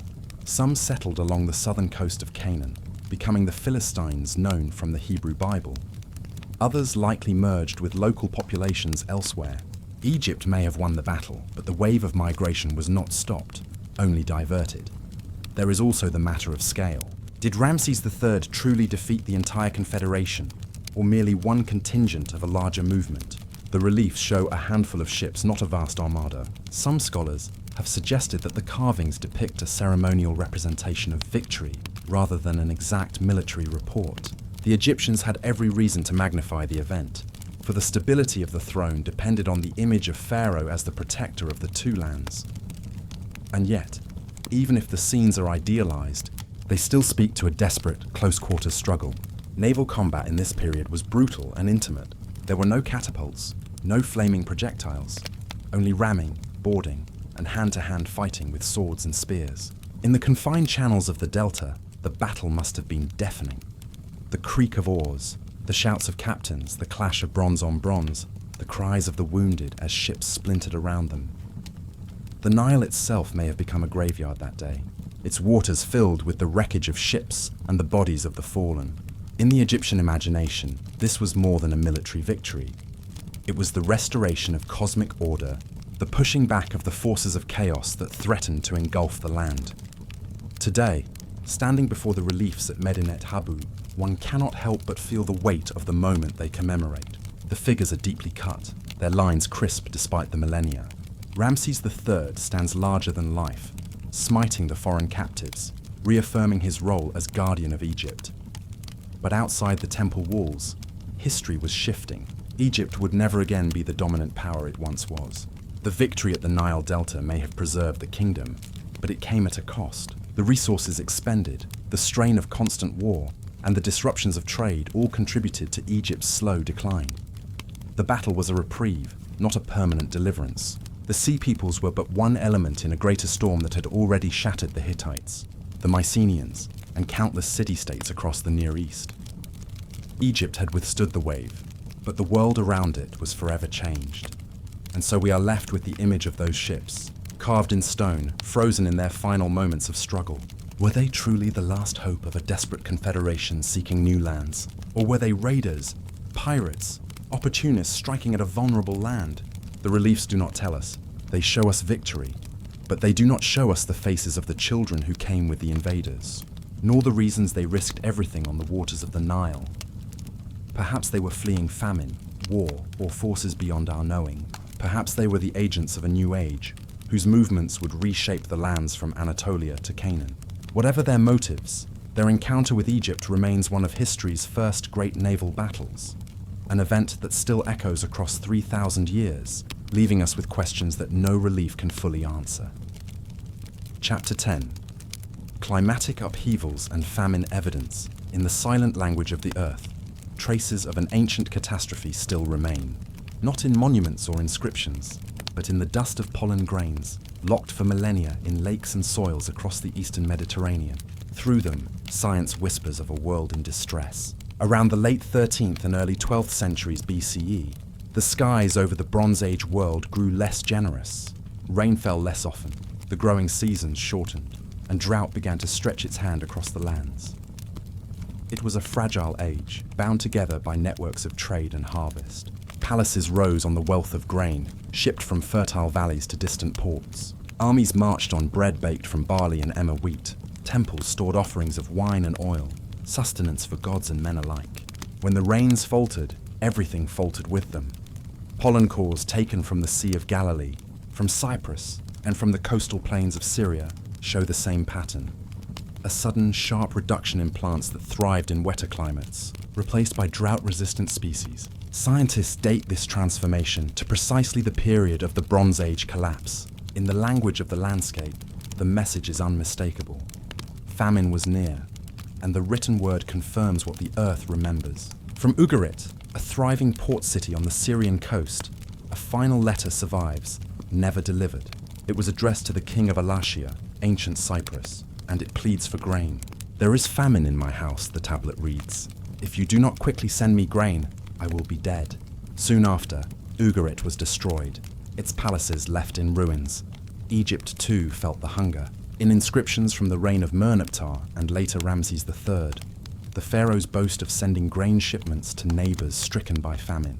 Yet these shipments reveal the desperation of the age. Egypt's surpluses were strained. Even the Nile's floods, though more reliable than rain-fed lands, could not always escape the wider climatic disruptions. To keep order, Egypt sent food abroad, trying to maintain alliances even as the world around it crumbled. The consequences of hunger were not simple. Famine alone does not topple empires, but famine weakens armies, shakes faith in kings, and erodes the bonds of loyalty that tie rulers to subjects. When stomachs are empty, treaties matter little. When granaries run dry, even the strongest walls can be abandoned. In Anatolia, the Hittite Empire was already strained. Clay tablets from their capital, Hattusa, speak of appeals to the gods for rain, of offerings laid before deities of storm and sky. Yet no divine relief came. Grain had to be imported, sometimes from Egypt itself, a bitter humiliation for a people once proud and independent. By the time the final blow fell upon Hattusa, hunger had already hollowed its core. Migration became inevitable. When fields failed and pastures turned to dust, entire families may have taken to the sea, seeking lands where the earth was kinder. The sea peoples, then, may not have been conquerors at first, but refugees. The ox-drawn carts carved on the walls of Medinet Habu show women and children alongside warriors. These are the signs not merely of armies, but of uprooted peoples, carrying what they could, searching for survival. Still, the mystery endures. Was drought the single spark, or merely one flame among many? Some historians argue that climate was the hidden architect of the Bronze Age collapse, that famine drove rebellion, that famine drove migration, that famine shattered the balance of trade on which kingdoms depended. Others caution against reducing history to weather. After all, some states endured. Assyria survived. Egypt, though weakened, persisted. The Mycenaean kingdoms fell, but smaller Greek communities endured. Perhaps it was not only the absence of rain, but the chain of consequences that followed. Drought strained harvests. Shortages strained societies. Displaced peoples pressed against borders. Raids became invasions. Trust in kings collapsed. And palaces, once symbols of abundance, became targets of rage. The silence of archaeology is heavy with absence. At sites across the Levant, layers of destruction coincide with layers of change in pollen cores. Ash from burned cities mingles with the pollen of dry climate plants. The earth itself records the unmaking of an age. And yet, there are whispers of resilience. In some places, smaller villages replaced the fallen palaces. In the highlands of Canaan, new communities began to form. Perhaps the early Israelites, adapting to harsher conditions with simpler, more self-sufficient ways of life. Where great empires failed, smaller societies endured. Was this, then, the hidden legacy of famine? Not only the ruin of kingdoms, but the birth of new peoples, new identities, forged in the crucible of scarcity. The Philistines along the coast, the Israelites in the hills, the Phoenicians in their harbors, all emerged from the shadows of collapse.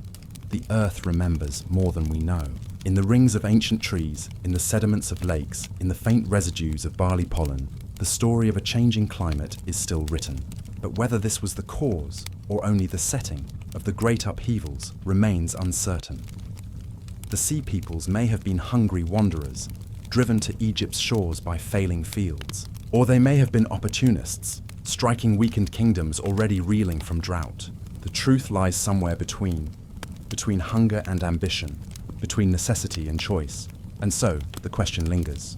Was it the sky itself, withholding its rains, that set the Bronze Age world aflame? Or was climate only one thread in a wider tapestry of collapse, its role hidden but decisive, like a shadow beneath the surface of history? In the silence between stone and soil, the answer remains unresolved, an echo of hunger carried on the dry winds of time. Chapter 11. The Minoan Shadow and Aegean Origins. Long before the fires that consumed the palaces of the Mycenaean world, the island of Crete had already known its own fall. The Minoans, masters of the sea, builders of labyrinthine palaces at Knossos, Phaistos, and Malea, had once dominated the Aegean. Their frescoes celebrated nature. Their scripts, Linear A, remain largely undeciphered, and their ships plied the waters between Cyprus, Egypt, and the Cyclades. By the time the Sea Peoples erupted onto the stage of history, the Minoan palaces had been abandoned for centuries, yet their memory lingered like a shadow stretching over the Aegean. Archaeologists have long been fascinated by the idea that fragments of this earlier maritime culture may have survived the catastrophe of Crete's decline. When the Mycenaeans rose to power, they inherited much of the Minoan world. They adopted its palace style, its artistic motifs, even some of its religious symbols. Bulls continue to appear in ritual contexts. Goddesses with upraised arms adorned shrines, and the cult of the double axe, the labyrinths, persisted in Mycenaean sanctuaries. The Minoans may have lost their political independence, but their cultural language survived. This continuity leads to an intriguing question. Did displaced Minoans, or their descendants, become part of the population movements we now call the Sea Peoples? The evidence is circumstantial but suggestive. The ships depicted at Medinet Habu, which carry the Sea Peoples into battle with Ramses III, are unlike Egyptian craft. Their high prows and sterns curve gracefully, with decorative motifs that recall the seagoing vessels of the Aegean Bronze Age. Some even show a distinctive forward-curving stem post, a detail strikingly similar to depictions of ships on Minoan. Seal stones and frescoes from Akrotiri on Thera. These designs were indeed Aegean in origin. Then the Sea Peoples may have brought with them a long tradition of naval skill, one rooted in centuries of Minoan seafaring. This would help explain how they were able to threaten Egypt's coastline, breach city defenses in the Levant, and project power so effectively across the Mediterranean. Religion, too, offers clues. The iconography of the Sea Peoples, feathered headdresses, kilts, round shields, is difficult to interpret, but some scholars note parallels with Aegean warrior depictions in Mycenaean art. The cult objects found in Philistine contexts centuries later, such as anthropomorphic figurines and ceremonial stands, bear resemblance to late Minoan and Mycenaean ritual items. Even the distinctive spiral and meander patterns painted on Philistine pottery seem to echo the decorative vocabulary of the Aegean Bronze Age. Yet we must tread carefully. The temptation to see a direct line from Minoan Crete to the Sea Peoples can lead us to oversimplify. The centuries between the fall of Knossos and the events of the 12th century BCE were turbulent. Populations moved, cultures blended, and identities shifted. It is likely that if Minoan refugees played a role in these movements, they did so not as a coherent group, but as threads woven into a much larger tapestry of displaced peoples. The great eruption of Thera, centuries earlier, may have been one of the forces that set this long chain of events in motion. When the volcano exploded in the 16th century BCE, it devastated much of the central Aegean. Tsunamis struck the coasts, settlements were buried in ash, and trade routes were disrupted. In the aftermath, the Mycenaeans gradually eclipsed Minoan power, perhaps filling the vacuum left by a weakened Crete. Those who survived may have fled to other islands, to Cyprus, or to the Levant, scattering their traditions like seeds that would sprout in distant lands. By the time the Mycenaean palaces themselves fell centuries later, this accumulated heritage may have been carried forward once more, this time by groups who no longer owed allegiance to kings or palaces. The Sea Peoples, then, could be seen not as a single people, but as a living tide of memory, a tide in which the Minoan inheritance was still present, if only faintly, walking today through the ruins of Knossos, with its bright, reconstructed frescoes of dolphins and dancers. It is difficult not to imagine the survivors of that world watching their island fade behind them as they set out across the sea. Did they bring with them their shipwrights' knowledge, their seaborne rituals, their sense of connection to the sea as a living power. Did these traditions resurface centuries later when new generations sailed south to challenge Egypt? The Minoan shadow falls softly over the story of the Sea Peoples. It does not give us clear answers, only echoes. What we glimpse are hints of continuity. The curve of a ship's prow, the shape of a ceremonial axe, the persistence of a spiral pattern. Each is a fragment, like a shard of pottery dredged from the seabed, suggesting that the past is never truly gone. It lingers beneath the waves, waiting for us to notice its reflection.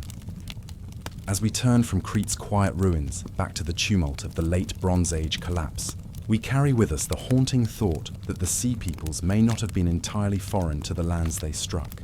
They may have been, in part, the children of the Aegean, heirs to the first great maritime civilization, now seeking a future beyond the shattered palaces of their ancestors. And so, the Minoan shadow stretches into the 12th century BCE, a ghostly reminder that what fell in one age can rise in another, transformed. The Sea People's story may begin, at least in part, with those who first made the Aegean their highway, and who left behind questions that still ripple across time. Chapter 12. Sardinia and the Nuragic Hypothesis. In the heart of the Western Mediterranean, far from the Nile's floodplains and the ruins of Anatolia, lies an island wrapped in silence and stone. Sardinia, rugged and mountainous, is marked by thousands of ancient towers, nuraghe, massive stone structures built in a style found nowhere else on Earth. They rise like sentinels of forgotten memory, watching over valleys, coastlines, and hillsides, their weathered stones whispering of a people both mysterious and formidable. This is the world of the Nuragic civilization, whose origins stretch back to the 2nd millennium BCE, and whose destiny has sometimes been entwined with that of the enigmatic Sea Peoples. The Nuragic towers are among the most striking monuments of Europe's Bronze Age. Built of immense, unhewn stones stacked in conical forms, some stand over 20 meters high. Archaeologists count more than 7,000 scattered across the island. Fortresses, perhaps, but also symbols of community and power. Within them, labyrinthine staircases wind upward into chambers hidden in the stone, suggesting not only defensive might, but ritual purpose. In their scale and persistence, they speak of a society deeply organized and capable of immense cooperative labor. It is here that the question of the Shurden, the horned helmeted warriors recorded in Egyptian inscriptions, enters the mystery. The resemblance between Nuragic sculptures and Egyptian depictions is haunting. Bronze figurines from Sardinia portray warriors with horned helmets, round shields, and long swords, eerily close to the iconography carved at Medinet Habu, where Ramses III celebrated his victory over the Sea Peoples. Could the Shurden have been Nuragic Sardinians, their image carried across the Mediterranean by mercenary service, trade, or war? The evidence is tantalizing, yet never conclusive. Nuragic metallurgy was advanced. Sardinian smiths worked in bronze with a skill that rivaled any in the ancient world. The swords of Sardinia, with their long leaf-shaped blades, match forms found not only on the island, but also in distant Aegean and Levantine contexts. Did Sardinian warriors serve abroad as hired blades, their weapons and armor leaving echoes far beyond their homeland? Egyptian records suggest as much. The Shurden appear not only as enemies, but also as royal guards, integrated into the pharaoh's service. This dual role, the mercenary and the invader, matches well with the possibility of a Nuragic connection. Archaeologists have also traced links in the architecture of the Mediterranean. The Cyclopean masonry of Sardinia, walls of vast uncut stone, resembles fortifications in Mycenae, in Malta, and even in parts of the Levant. Though not identical, these echoes suggest a shared language of stone, a transmission of techniques across the Bronze Age sea. Sardinia, though distant, was not isolated. The island's mines produced copper, lead, and silver, metals that fed the hunger of empires. Its ports would have been stepping stones for traders, adventurers, and perhaps whole communities on the move. And yet Sardinia itself has left us only fragments. The Nuragic people had no writing system of their own. Their voices survive only in the stones they raised, the figurines they cast, and the tombs where they buried their dead. Without texts, interpretation rests on comparison and speculation. Did they, like the Shurden, cross the seas in search of opportunity and survival? Or are the similarities no more than convergences, parallel evolutions in the art of war? The hypothesis that Sardinia was a homeland of the Shurden first gained strength in the 19th and 20th centuries, as scholars compared Egyptian reliefs with Sardinian bronzes. Some suggested that the very name Sheridan may echo Sardana or Shardana, ancient names for Sardinia itself. Linguistic connections are fragile, but they linger in scholarly debate. If the name truly reflects origin, then Sardinia stands at the heart of one of the great migrations of the Bronze Age. Other scholars remain cautious. They point out that the Sea Peoples, as described by Egyptian sources, were likely a coalition, a gathering of disparate groups, drawn from many shores. The Sheridan may indeed have hailed from Sardinia, but alongside them were the Peliset, the Shekelesh, the Denayan, and others, each with their own roots and traditions. Sardinia, then, might have been one piece of a far larger puzzle, one island among many caught in the currents of upheaval. Still, the Nuragic towers endure as silent witnesses. Within their shadow, archaeologists have uncovered not only weapons, but also altars and ritual spaces, suggesting that the towers served as both fortresses and sanctuaries. They were symbols of resilience, monuments to communities determined to endure across centuries of change. If some among them set sail as Sheridan, then their voyages carried fragments of that resilience into the wider Mediterranean. Today, the Nuraga remain enigmatic. Villagers in Sardinia still live near their ruins, the massive stones rising in fields and pastures, their original purpose long forgotten. Legends whisper that giants once built them, or that they were dwellings of ancient kings. To the archaeologist, they are evidence of a sophisticated Bronze Age society, fully capable of producing warriors who could stand among the feared mercenaries of Egypt. To the seeker of mysteries, they may be clues to a forgotten chapter in the story of the Sea Peoples. And so, the question lingers, unresolved. Were the Sheridan truly Nuragic Sardinians, their horned helmets born of island stone and bronze? Or are the parallels fragments of coincidence, the echoes of a broader, interconnected sea? The towers of Sardinia keep their silence, and the answer lies buried in shadows still unbroken. The sea waits, and the stones endure. Chapter 13. The mysterious Luca and Anatolian pirates. Long before the storm of the late Bronze Age collapse reached its crescendo, a name began to appear with troubling regularity in the archives of the Hittite Empire: the Luca. These seafaring raiders hailed from the rugged southwestern coast of Anatolia, in the region that later Greeks would call Lycia.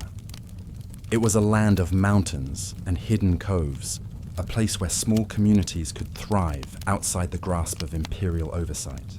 For the Hittite kings of Hattusa, however, the Luca were a recurring nightmare, a restless people who could not be fully subdued. The earliest mentions of the Luca come from Hittite texts dating to the 15th and 14th centuries.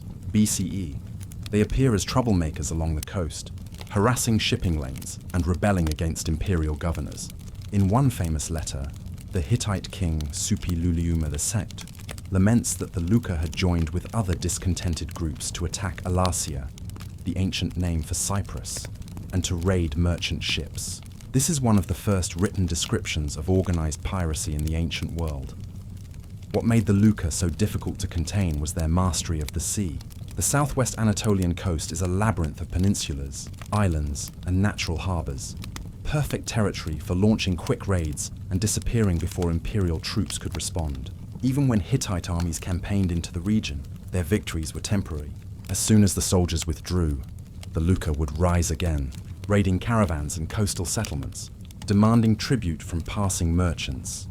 The Hittite kings attempted to incorporate them through diplomacy as well as force. Treaties were drawn up with local Luca rulers, binding them by oath to provide troops for Hittite campaigns. Some of these treaties survive, giving us tantalizing glimpses of the complicated relationship between empire and periphery. The Luca were both subjects and adversaries, mercenaries and rebels, insiders and outsiders all at once. This dual role has led some historians to propose that when the great upheavals of the 12th century BCE began, the Luca were already well positioned to take part in the wider movements that would sweep the eastern Mediterranean. Their ships, their experience as raiders, and their familiarity with the coasts of Anatolia and Cyprus would have made them valuable allies, or leaders, in any confederation of sea peoples. Indeed, the name Luca appears on the Egyptian inscriptions of Ramses III among the list of groups defeated in his battles. Whether these were the same Luca known to the Hittites, or a later generation who had embraced the Great Migration, the continuity of the name is striking. Archaeology adds texture to the story. Excavations in Lycia reveal a culture that was distinct from its Hittite overlords, with tombs carved into sheer cliff faces and an artistic style that emphasizes autonomy and heroism. The Lycians of later centuries were known to the Greeks as fierce sailors, and Herodotus tells us they fought as allies of Troy. Perhaps the Luca of the Late Bronze Age were already forming the identity that would later be celebrated in Greek myth. The line between pirate and freedom fighter is thin, and for the imperial powers of the Bronze Age, the Luca were undoubtedly a threat to order.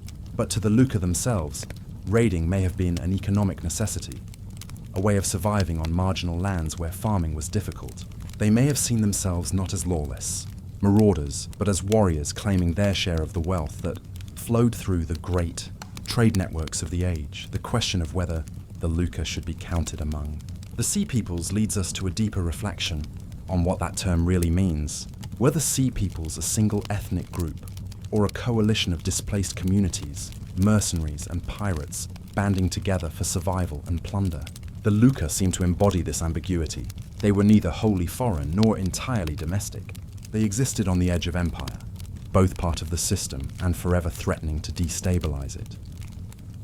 It is possible that the very skills that made them a thorn in the side of the Hittites, their naval expertise, their ability to organize raids, their independence, became the tools that allowed them to play a decisive role in the wave of destruction that ended the Bronze Age.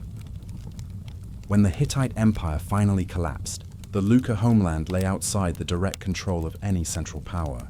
They may have been among the first to exploit the chaos, turning to full-scale piracy and migration as the great kingdoms fell one by one.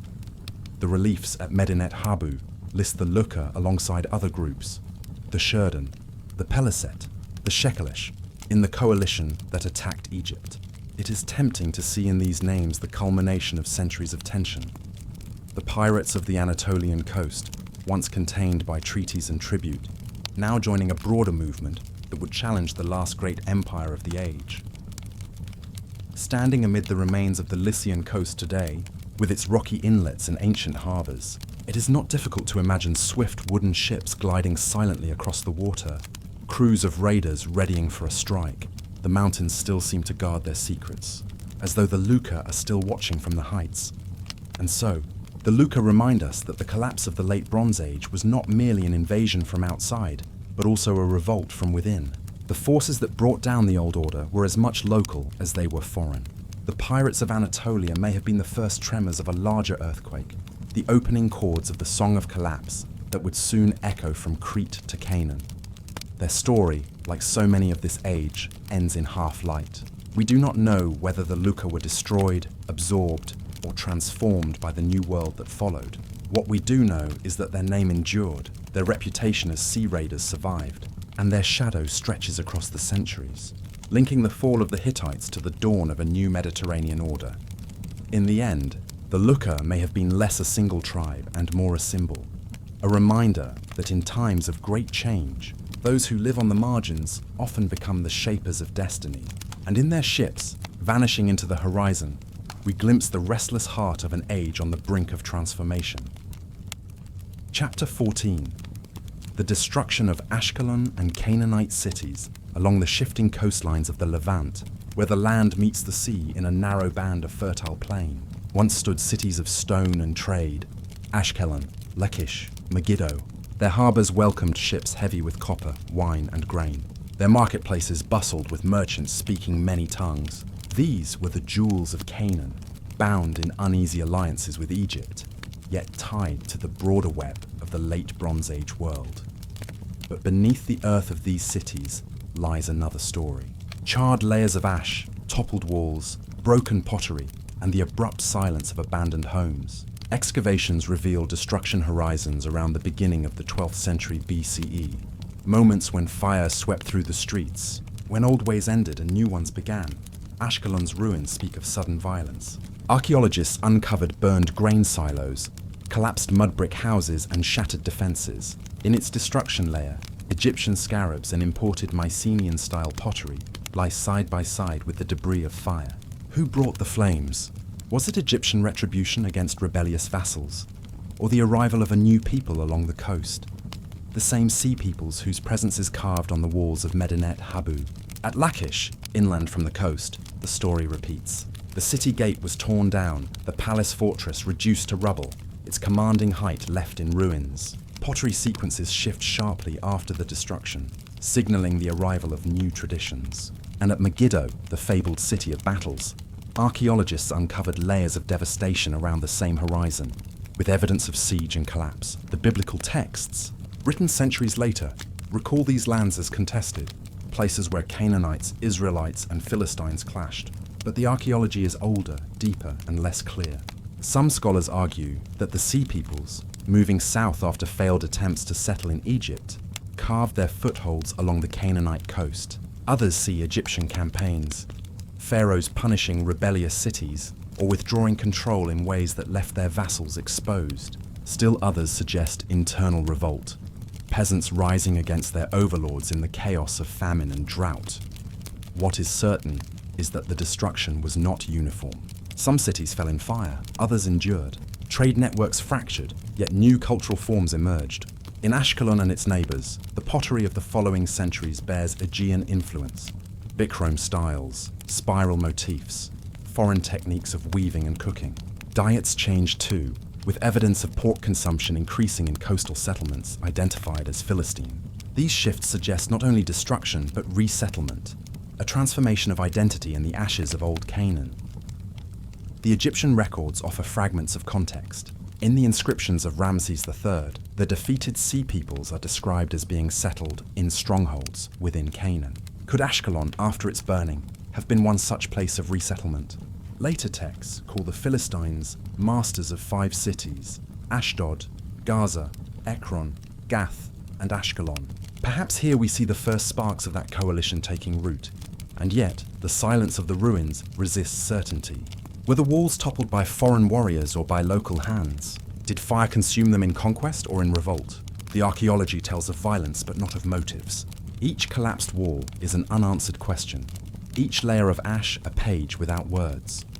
What remains is the rhythm of change. The old Canaanite order, long tied to Egypt, broke apart. New peoples rose from the ashes. Philistines on the coast, Israelites in the highlands, Phoenicians rebuilding their ports to the north. Ashkelon's destruction was not the end of the story, but a threshold, a passage into a new age shaped by both memory and loss. In the shadows of those fallen cities, the echoes of burning still linger. Were they victims of empire, rebels in their own right, or footholds for a restless people of the sea? The ruins will not say. They wait in silence, holding their secrets in stone and ash. Chapter 15. Forgotten fortresses and coastal defences. Along the eastern shore of the Mediterranean, scattered like broken teeth along the coastline, lie the remains of fortresses that once faced the sea. They are not the great citadels of the inland kingdoms, with their monumental gates and ceremonial avenues. These are humbler walls, hastily rebuilt in the twilight of the late Bronze Age, a last attempt to hold back an approaching storm. Their stones, rough-hewn and uneven, still whisper of fear. From the coast of modern Israel to the harbours of Lebanon, archaeologists have uncovered evidence of a sudden frenzy of construction in the late 13th and early 12th centuries BCE. Towns that had prospered for centuries found themselves fortifying their gates, repairing bastions and extending their defences toward the sea. At sites like Ashkelon, Megiddo and Dor, layers of rebuilding suggest communities bracing for an enemy who might arrive at any moment, not from the desert or the mountains, but from the waves.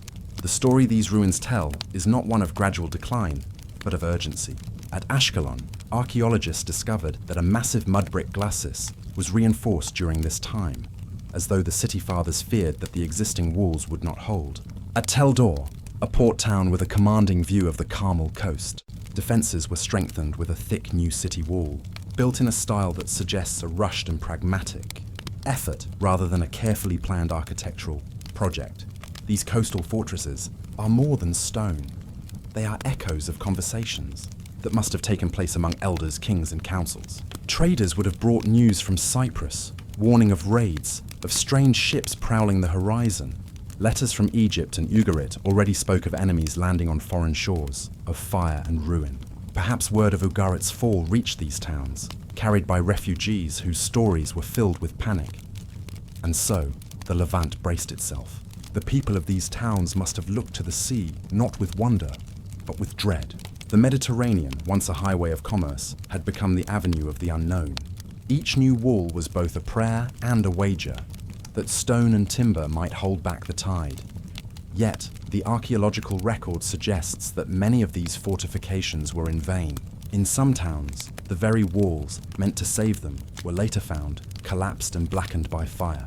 At Tel Twaini, a coastal site in Syria, excavators uncovered destruction layers coinciding with the end of the Late Bronze Age, suggesting that the attackers breached the defenses despite the desperate repairs. The city was abandoned for generations afterward. Other sites tell a story of survival, but at a cost. At Megiddo, occupation continued into the early Iron Age, but the city shrank in size. Its population reduced, its trade networks severed. The fortifications that once faced the sea became relics, monuments to a time of fear that had passed, but not without leaving scars. These coastal defenses also raised deeper questions about the nature of the threat. The walls faced the sea, suggesting that the danger was not an overland invasion but a maritime one. Could it have been the Sea Peoples? If so, were these communities resisting outright invasion or merely opportunistic raids? Some scholars argue that the fortresses reflect a kind of low-intensity warfare, a constant harassment by pirate fleets, raiders and displaced groups moving along the coast, striking at vulnerable towns.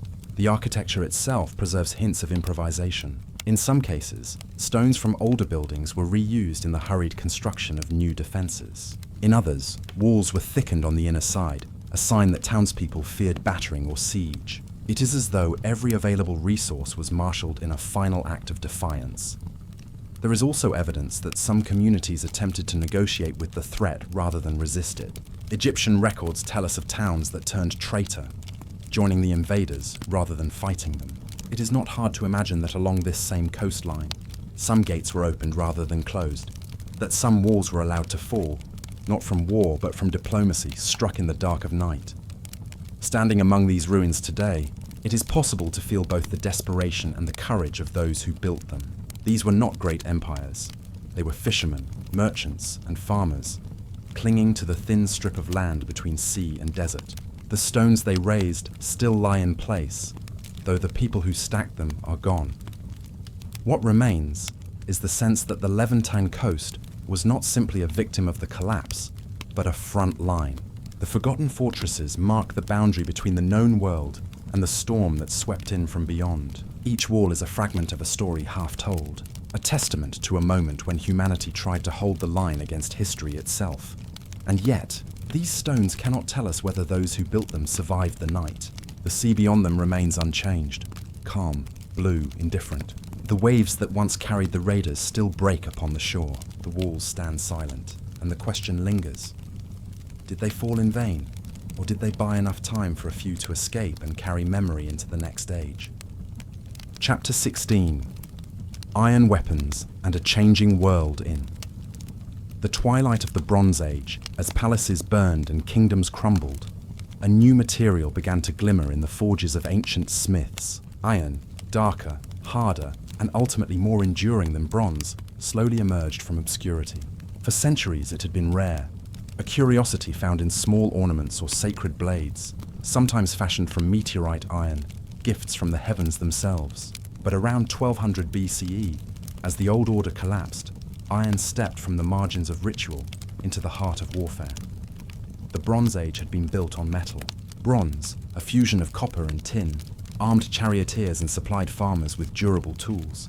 But bronze was a fragile empire in itself, dependent on distant trade. Copper came from Cyprus and Anatolia, tin from far-off Afghanistan or Cornwall.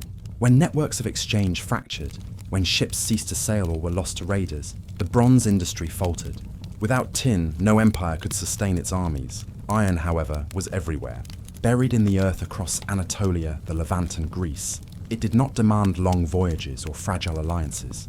What it required was knowledge, the skill to master higher smelting temperatures, to hammer impurities away, to transform brittle ore into blades of strength. The spread of that knowledge marked a turning point, a technological revolution unfolding in the shadows of collapse.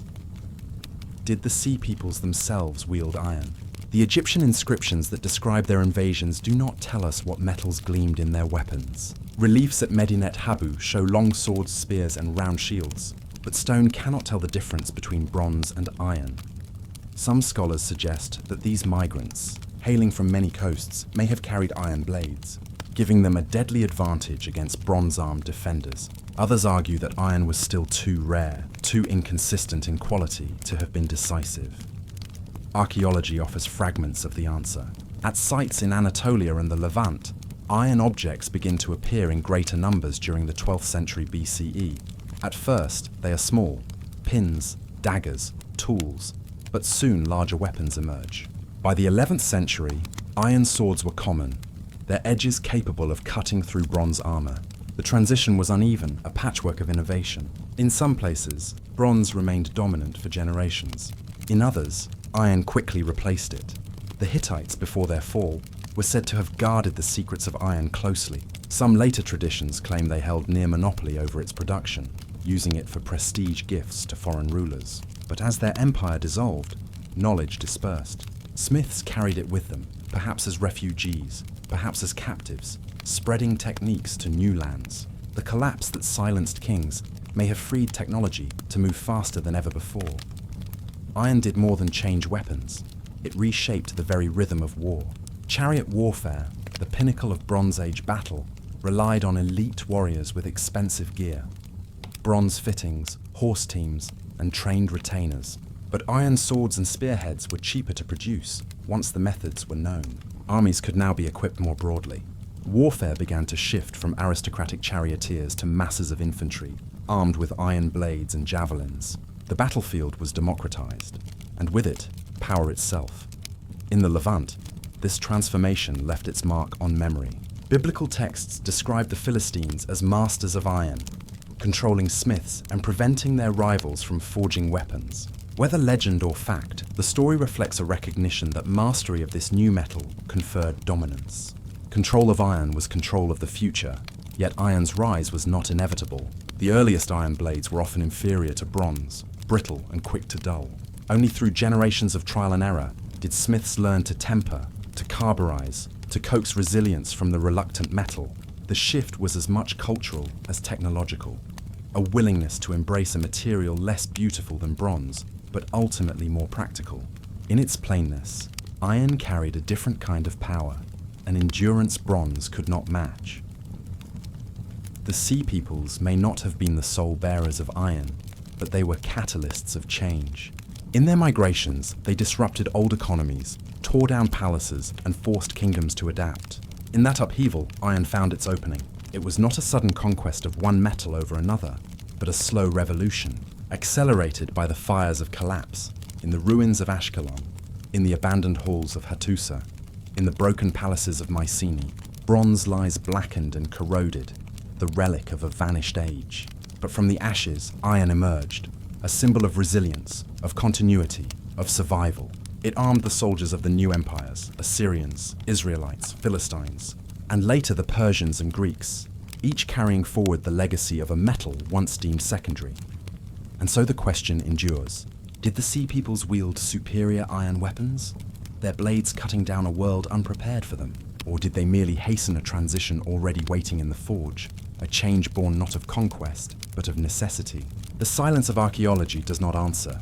It only shows the slow gleam of iron rising as bronze fell into twilight. In that transition lies more than a tale of metallurgy.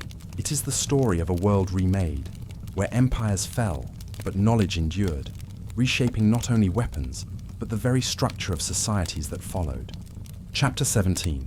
The enigmatic Medinet Habu lists at the heart of ancient Thebes. Beneath the scorching sun of Upper Egypt stands the great mortuary temple of Ramses III, Medinet Habu. Its towering pylons and shadowed courtyards have weathered more than 3,000 years, and yet its walls still speak. Here, carved into stone, we find one of the most detailed accounts of the chaos that swept across the Mediterranean at the end of the Bronze Age. And it is here, on these walls, that we find a roll call of names: strange, resonant, and still enigmatic: the Peliset, the Sherden, the Shekelesh, the Denayan, the Checker. They are carved with care, preserved as a warning and a memory, and they remain among the most puzzling fragments of evidence we have for the identity of the Sea Peoples. The inscriptions at Medinet Habu were not casual records, they were state propaganda, carefully designed to proclaim Ramses III as the savior of Egypt, the king who turned back the tide. Yet within the artistry of victory, they also preserved a catalogue of adversaries, giving later generations a window into the composition of this mysterious confederation. Egyptologists and historians have studied these names for over a century, comparing them to place names, tribal groups, and later peoples mentioned in other sources. The Peliset are perhaps the most widely recognized. Many scholars connect them to the Philistines, who appear in the Hebrew Bible as rivals of early Israel. Archaeology lends weight to this idea. The material culture of the Philistine cities in Canaan, pottery styles, architecture, and burial practices shows clear Aegean influence. The pottery known as Philistine bichrome ware echoes designs found in Mycenaean Greece. If the Peliset were indeed the Philistines, they may have been displaced groups from the Aegean, settling on the southern coast of Canaan after their defeat in Egypt. The Sherden are even more intriguing. They are depicted on Egyptian reliefs wearing horned helmets and carrying round shields, a warrior aesthetic unlike anything native to Egypt. Their name has been linked to Sardinia, whose Bronze Age Nuragic culture left behind stone towers and enigmatic statues of warriors with similar helmets. Could the Sherden have come from as far west as the Tyrrhenian Sea? Or were they mercenaries, perhaps even serving in Egyptian armies before turning against their former employer? Some inscriptions suggest that Sherden warriors were recruited by earlier pharaohs, adding layers of complexity: friends who became foes, or perhaps enemies who became allies. Depending on the decade, the Shekelesh pose yet another puzzle. Their name echoes the toponym Sicily, and some scholars have argued that they were Western Mediterranean pirates who joined the larger coalition of raiders. But no definitive archaeological trace links them to that island in this period, leaving open the possibility that they were from somewhere entirely different. The Bronze Age world was one of migrations and shifting identities. A single ethnonym may have represented a confederation of peoples, not a single nation. Then there are the Denayan, whose name rings faintly familiar to students of myth. Some researchers connect them to the Danans of Homeric epic, one of the terms used for the Greeks who fought at Troy. Others see a link to the tribe of Dan in the biblical tradition, suggesting a possible eastern settlement of this seafaring group. The debate is lively and unresolved. Are we glimpsing a memory of Aegean heroes, displaced and searching for new shores, or a coincidence of language that tempts us toward connections that never existed? The Checker, perhaps the most shadowy of all, are known mainly from their settlement at Dor on the coast of Canaan. Excavations there have revealed a shift in material culture in the early 12th century BCE, consistent with a foreign takeover. Dor became a fortified port, a stronghold that may have served as a base for maritime activities, trade, piracy, or both. The Checkers' presence in this region hints at something more than a single invasion. It suggests a process of resettlement, where raiders became settlers, and destruction gave way to new political order. What is striking about the Medinet Habu lists is not just their specificity, but their breadth. Egypt faced not a single enemy, but a coalition. The reliefs show them arriving by both land and sea, with families in ox-drawn carts, as though entire populations were on the move. If this is accurate, it was not merely a war of conquest, it was a migration, a great movement of people seeking a place to live after their homelands were lost or destroyed. And yet, we must be cautious. The inscriptions are Egyptian texts, filtered through Egyptian priorities. Their purpose was to glorify Ramses III, to show that he had defended Ma'at, the divine order, against chaos. In this narrative, the Sea Peoples are the embodiment of disorder, the storm that must be turned back. Could their numbers have been exaggerated to amplify the king's victory? Were the names we read today truly precise ethnonyms, or were they broad categories applied to foreigners in general? The truth may lie somewhere in between, a mixture of memory, political theatre, and historical reality. Archaeology helps fill in some of the gaps, but not all. At Medinet Habu, The carved battle scenes show ships with distinctive prow designs, feathered headdresses, and round shields. These artistic details have been compared with Aegean iconography, suggesting links to the Mycenaean world. But were these depictions faithful, or were they stylized? Egyptian art often favored clarity over realism, arranging figures to communicate ideas rather than record precise moments in time. The enigma of the Medinet Habu lists remains a central challenge for scholars. Each name is a thread leading to a different shore. Sardinia, Sicily, Crete, Anatolia, the Levant. Each thread tempts us to weave a story of the sea peoples as a grand coalition, united by shared purpose. But we do not know whether they saw themselves as allies, or whether Egypt simply faced several groups at once, lumped together into a single enemy for the sake of the record. Standing before the reliefs today, one feels the weight of history pressing in. The hieroglyphs glow softly in the shifting light, as though still whispering their litany of names. Peliset, Sherdan, Shekelesh, Denayan, Chieka, names that may once have been feared across the Mediterranean, now reduced to carved signs on a silent wall.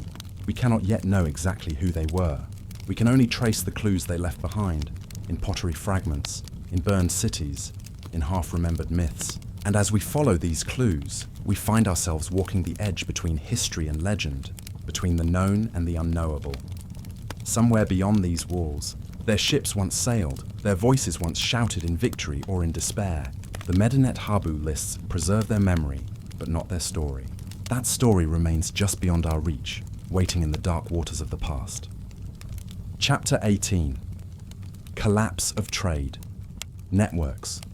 Before the storm of collapse, the late Bronze Age world was bound together by threads of commerce. Across the Mediterranean, ships carried metals, oils, grains, and luxuries, weaving distant kingdoms into a fragile fabric of exchange. From Cyprus came copper, smelted into the bronze that armed chariots and shaped tools. From Anatolia, silver and timber. From Egypt, gold and grain. And from the Aegean, the elegant pottery of the Mycenaean palaces. Its spirals, waves, and marine motifs adorning the tables of far-off elites.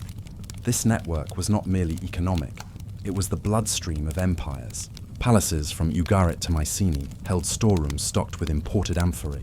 Egyptian tombs yielded foreign glass and carved ivories. Akkadian and Hittite kings corresponded in Akkadian, the diplomatic tongue of the age, arranging marriages and trade shipments as readily as alliances and wars. To live in this world was to be sustained by connections that stretched across the sea. Archaeology has given us a snapshot of this wealth, preserved by chance in a grave of the waves. The Uluburun shipwreck, discovered off the coast of modern Turkey, sank in the 14th century BCE. Within its timbers lay a microcosm of the Bronze Age economy: 10 tons of copper ingots, a ton of tin, jars of resin, ivory from Africa, glass ingots, Canaanite jewelry, and Mycenaean ceramics. This was not the cargo of a local trader. It was the moving lifeblood of a world system, feeding artisans, warriors, and rulers across thousands of miles. Yet after 1200 BCE, this lifeblood slows, then ceases. Excavations in the Levant show sharp declines in imported Mycenaean pottery. Egyptian scarabs, once common in Canaanite layers, grow rare. Cypriot copper, the metal that sustained the Bronze Age, all but vanishes from distant shores. In the archaeological record, the silence of absence is striking. Trade did not merely shrink, it collapsed. Why did the ships cease to sail? One answer lies in violence. Along the coasts of Anatolia and the Levant, cities were burned. Harbours once secure became vulnerable. Ugarit, once a hub of exchange, was left in ruins. In its final letters, desperate scribes record enemy ships threatening the coast, even as pleas for grain go unanswered.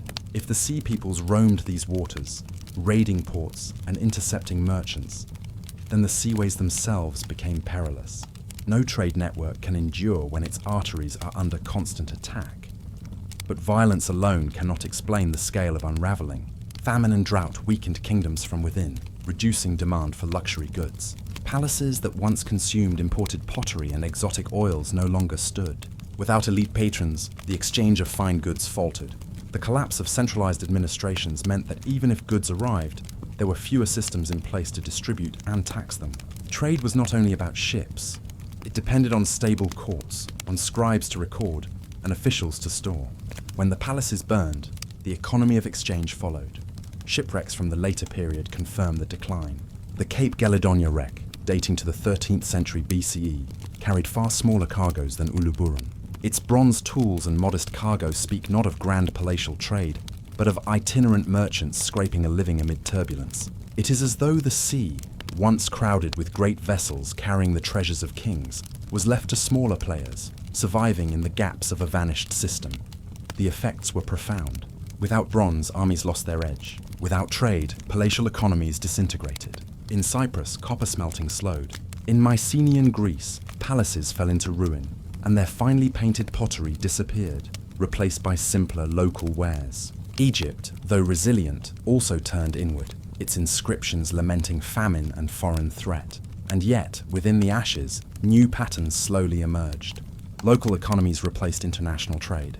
Where once elites imported Mycenaean craters, potters in Canaan developed new styles, blending Aegean techniques with local traditions. Where once bronze was king, iron slowly rose to dominance, freed from reliance on distant tin.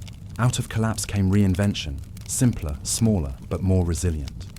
The collapse of trade networks is not simply an economic tale. It is the story of a world unmade. The Uluburun ship lies as a ghost of what was. A time when kings drank from the same streams of wealth, when copper from Cyprus mingled with gold from Egypt, when the sea was a highway of connection, rather than a barrier of fear. Archaeology allows us to trace not only the goods that vanished, but the silence left behind. The absence of Mycenaean ware in Canaanite homes, the empty harbours of Ugarit, the shattered granaries of Ashkelon, all point to a profound disconnection. A globalized Bronze Age dissolved into regional isolation. And so the question lingers. Did the Sea Peoples sever the threads of commerce, or were they themselves born of its unraveling? Displaced by famine, seeking new homes when the trade routes failed them? Was collapse the cause of their movement, or its consequence? The ruins of harbours and the cargoes of lost ships hold their silence. They speak of wealth once moved across the waves, and of a silence that followed, a sea emptied of its merchants. In that silence, a new world gestated, one no longer ruled by palatial trade, but by smaller, humbler hands. The ships no longer came, and the Bronze Age world grew still. Chapter 19. The Rise of New Powers. In the silence that followed the collapse, the world seemed strangely empty. The mighty palaces were gone, their frescoed walls blackened by fire. The great trading fleets that once stitched together the Bronze Age economy had vanished from the sea. In the space left behind, the Near East entered a period of profound transformation, one where old empires no longer held sway, and smaller, hungrier groups began to carve out their place in history. The southern Levant was among the first regions to feel the change. Here, on the narrow strip of land between the sea and the desert, a new population rose to prominence, the Philistines. Archaeology traces their emergence to the early 12th century BCE in the shadow of the collapse. Their cities, Ashkelon, Ashdod, Ekron, Gath, and Gaza, formed a powerful pentapolis that would dominate the coastal plain for centuries. Their arrival is visible in the soil itself. Distinctive Aegean-style pottery, known as Philistine monochrome and later bichrome ware, appears suddenly in the archaeological record. Their architecture shifts toward hearth-centered houses, echoing Mycenaean domestic traditions. Even their diet seems to tell a story of migration, with pig bones becoming suddenly abundant, a contrast to the Canaanite and Israelite taboos that would follow. These clues suggest that the Philistines were more than a local tribe rising to power. They may have been displaced peoples, perhaps survivors of the very Sea Peoples coalition that Egypt had fought at the Nile Delta. Defeated in battle, they settled along the Canaanite coast, establishing fortified cities that would trouble Egypt and its successors for centuries. The biblical texts remember them as perennial enemies of Israel, yet their material culture shows them as heirs of a lost Aegean world, carrying with them traditions that reached back to the palaces of Mycenaean Crete. Further inland, a different story was unfolding.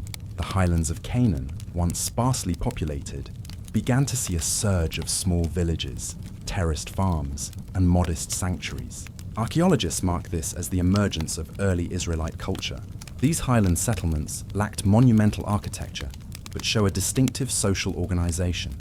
Clustered houses around courtyards, storage jars stamped with clan markings, and a near-total absence of pig bones. This new population seems to have been semi-nomadic herders who began to settle permanently, taking advantage of the collapse of Canaanite city-states to establish independent communities. Some scholars argue that these early Israelites were former Canaanites themselves, peasants who rose up against their urban overlords during the collapse and retreated to the hills. Others suggest that they were migrants from outside the region, perhaps from the fringes of the desert. Whatever their origins, by the 10th century BCE, these highland communities had coalesced into something resembling a kingdom, laying the foundations for the later monarchies of Saul, David, and Solomon. To the north and east, yet another people rose to prominence, the Aramaeans. Their origins are less clear, but by the early Iron Age, Aramaean tribes were establishing city-states across Syria. Damascus, Hamath, and other Aramaean centers would become important players in the centuries to come. The Aramaeans brought with them a language, Aramaic, that would spread far beyond their original territory, eventually becoming the lingua franca of the Near East. In time, it would be spoken from Egypt to Mesopotamia, and centuries later, it would be the everyday language of Galilee, Judea, and the words of Jesus himself. The vacuum left by the collapse also allowed Phoenician cities like Tyre, Sidon, and Byblos to flourish. Unlike the Philistines, these were older Canaanite cities that weathered the storm of the 12th century BCE. Freed from the shadow of Egypt and the Hittites, they expanded their maritime trade networks, pioneering long-distance seafaring that would eventually carry them beyond the Pillars of Hercules to found colonies such as Carthage. The collapse had cleared the stage, and the Phoenicians became its master navigators. This era was one of intense cultural creativity, but also of conflict. The Philistines and Israelites clashed repeatedly, as described in the biblical narratives of Samson, Saul, and David. The Aramaeans fought with the emerging Israelite kingdoms and with Assyria to the east. The Phoenicians balanced diplomacy and tribute, sometimes allying with neighbors, sometimes resisting them. It was a world of shifting alliances and fragile new powers, each testing the limits of its survival. The archaeology of this period is full of contrasts. Cities built on the ruins of other cities, continuity interwoven with innovation. We find shrines that blend Canaanite and Philistine motifs, inscriptions that mix old hieratic scripts with new alphabetic writing. It is as though the Near East had been broken and reassembled into something unfamiliar, and beneath it all lies the memory of what came before, the memory of the Bronze Age. The Philistines carried their Aegean pottery styles for a few generations before gradually assimilating into the local culture. The Israelites remembered Egypt not as a trading partner, but as the house of bondage, a place from which they had escaped. The Aramaeans built new cities on the foundations of those that had fallen. Out of ruin came reinvention, and out of collapse came the seeds of the Iron Age civilizations that would dominate the first millennium BCE. The rise of these new powers was not merely a rebirth, it was a transformation. The empires that had once ruled the Near East from palatial capitals were gone, and in their place stood smaller kingdoms, more agile and more local. The stage had been set for a new age of prophets and kings, traders and conquerors, an age where memory of the old world lingered like a ghost, but no longer dictated the shape of the present. And yet, one cannot help but wonder, were these new cultures the heirs of the world they replaced, or its gravediggers? Did they remember the collapse as a tragedy, or did they see it as the clearing of the field, the dawn of their own destiny? The ruins of the Bronze Age still lay scattered across the land, silent witnesses to a time when the world was joined by trade and diplomacy. Now, new voices echoed in the valleys and along the coast, voices that would shape the next 1,000 years of history. The question remains, as it always does, in the ashes of a fallen world, who chooses what to remember and what to forget? Chapter 20, Biblical Echoes and Later Memories. In the long shadow of the late Bronze Age collapse, the voices of the empires grew silent. The archives of Ugarit ceased. The scribes of Hattusa abandoned their tablets in the ash. Even the Egyptian inscriptions, once proud in their triumphal declarations, grew sparse. Yet in the centuries that followed, another set of texts emerged, writings that would come to shape civilizations far beyond the Eastern Mediterranean. Within their words, some believe, the echoes of the sea peoples can still be heard. The Hebrew Bible, composed across generations, carries within it the memory of conflict, displacement, and the struggle for survival. Among its most vivid adversaries stand the Philistines, settlers of the coastal plain, rivals of the early Israelites, and keepers of a culture that archaeology now links to the wider upheavals of the 12th century BCE. To read of David's battles, of Samson's clashes, of the Ark of the Covenant captured and returned, is to hear stories woven around a people whose origins lie in mystery. Archaeological discoveries deepen these echoes. At Philistine sites such as Ashkelon, Ekron, and Gath, pottery of distinctly Aegean style appears in the 12th century BCE, decorated with motifs foreign to Canaanite tradition. Hearths resemble those of Mycenaean homes. Even the diets tell their story. Pig bones and other foods uncommon in the Levant appear in Philistine layers. These details mirror the biblical image of a people set apart, neighbors, yet strangers, arriving from beyond the sea. Could the Philistines, remembered as Israel's rivals, be one face of the Sea Peoples? Egyptian inscriptions list a group called the Peliset among the confederation of raiders. The name resonates with Philistine, a link many scholars consider more than coincidence. If true, then the biblical narratives preserve not simply mythic enmities, but refracted memories of the great migrations that mark the end of the Bronze Age. Yet the echoes are faint and layered with centuries of retelling. The Hebrew Bible was composed long after the events it describes, blending memory with theology, history with allegory. Did the battles against the Philistines recall actual struggles of the early Iron Age, or were they reshaped by scribes to serve the needs of later generations? Like the ruins of cities buried beneath new towns, the original memory lies hidden beneath layers of meaning.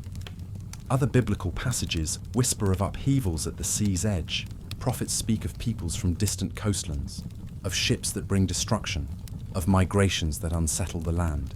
The Book of Amos mentions the Philistines as having come from Kaftor, often associated with Crete, or perhaps the wider Aegean world. Here too, the text seems to preserve a fragment of ancient memory, a people who crossed the waters and made new homes upon foreign shores. Outside of the biblical canon, later traditions remembered these migrations in fragmentary ways. Greek myths of wandering heroes, of Odysseus blown across the seas, of Aeneas fleeing Troy to find a new homeland, resonate with the same age of turmoil. Egyptian texts speak of displaced groups resettled along their borders, forced to serve as mercenaries or granted land as vassals. Different voices, yet all shaped by the same underlying fracture in history. The Sea Peoples themselves left no written record. Their names survive only in the inscriptions of others, in the battle reliefs of Ramses III, in desperate letters from threatened kings, in the biblical portrayal of enemies who challenged Israel's survival. To reconstruct their story is to listen to these echoes, fragile and fragmentary, refracted through the lenses of those who fought against them or lived in their aftermath. And so the Bible, though written centuries later, becomes a vessel of memory, not a direct chronicle of events, but a mirror reflecting the trauma of migration and invasion, of neighbors who arrived from the sea, and of the fragile boundaries between belonging and foreignness. The question remains, how much of the biblical account is memory, and how much is myth? Were the Philistines truly the Peliset of Egyptian inscriptions, or do the similarities mislead us? Did ancient authors recall dimly the collapse of the Bronze Age world, or had the echoes already become stories shaped into the needs of faith and identity? As with so much of this age, certainty eludes us. But within the biblical text, alongside its visions of covenant and prophecy, lie hints of the wider Mediterranean storm, the migrations, the destructions, the search for new homelands, the ruins of Ashkelon and the verses of Samuel, the reliefs of Ramses and the pottery of Ekron, all seem to speak together, in different tongues, of the same upheaval.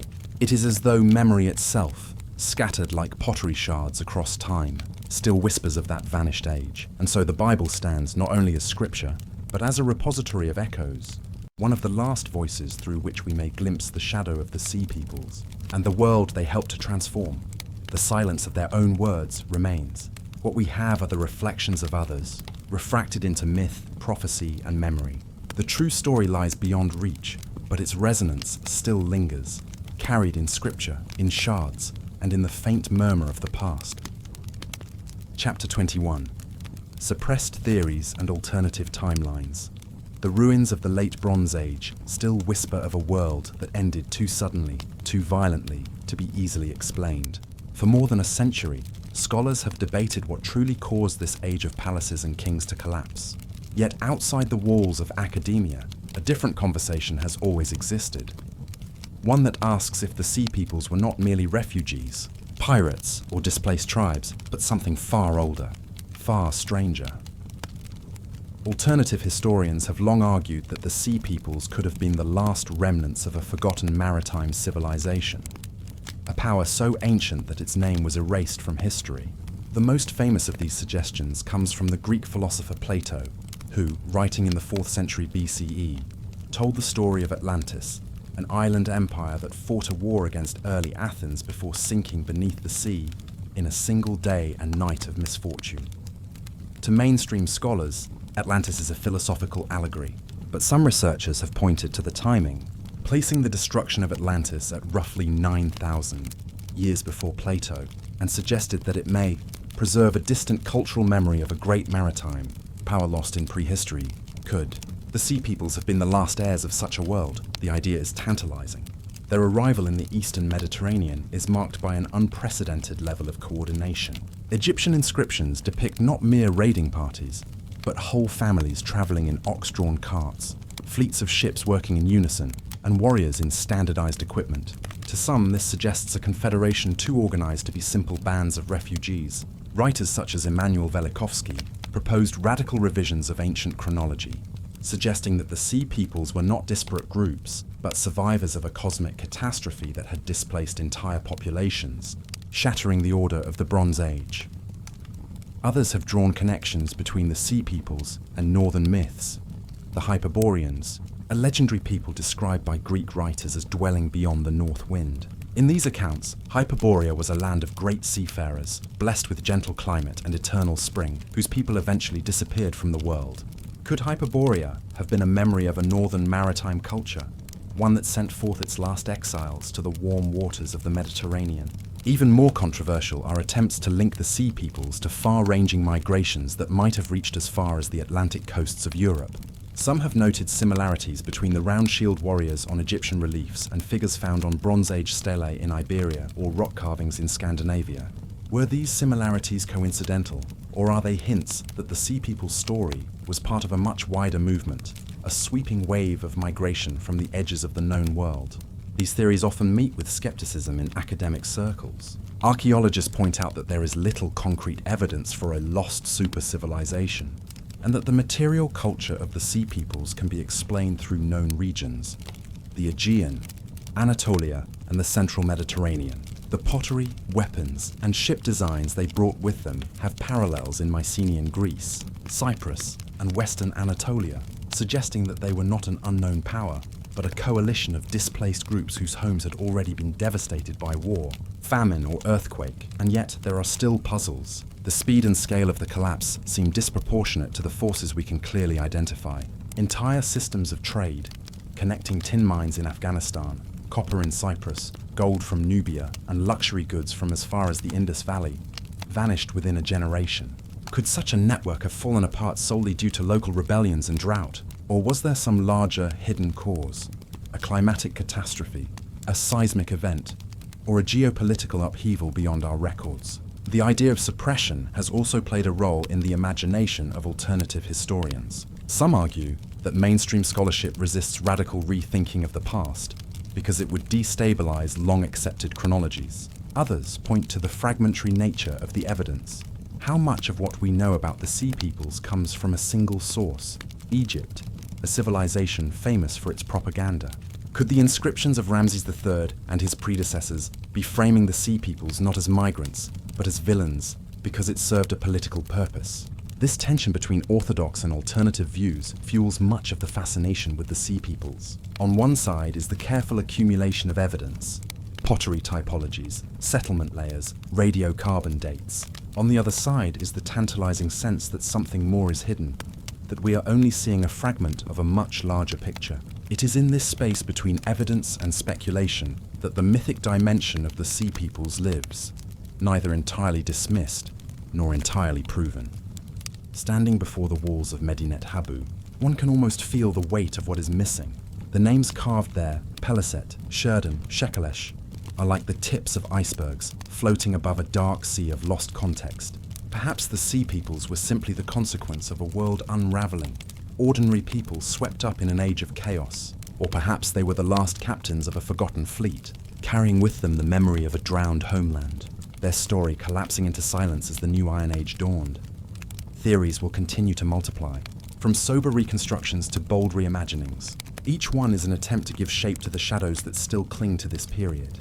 And as long as the stones of Ugarit, Hattusa, and Medinet Habu remain, we will keep asking whether what we see is all there was, or whether the real story still waits, suppressed beneath the sands of time. Chapter 22. The Great Mystery of Origins. The story of the Sea Peoples ends as it begins, in uncertainty.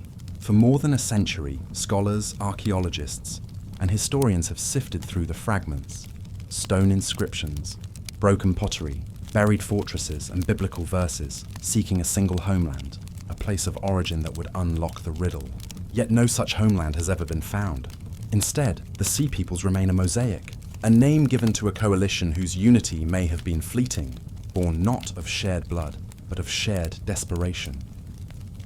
Egyptian records, our most vivid source, speak of them not as a single people, but as a confederation. The Peliset, the Sherden, the Shekelesh, the Denyen, the Jekka, and others whose names echo faintly across the centuries. Some bore horned helmets, some feathered headdresses, some drove ox carts laden not with supplies of war, but with their families and possessions. They were warriors, but also migrants. The reliefs at Medinet Habu show not only ships in battle, but women and children in tow, as though entire communities were casting their fate upon the sea. Where did they come from? Each answer opens only to further doubt.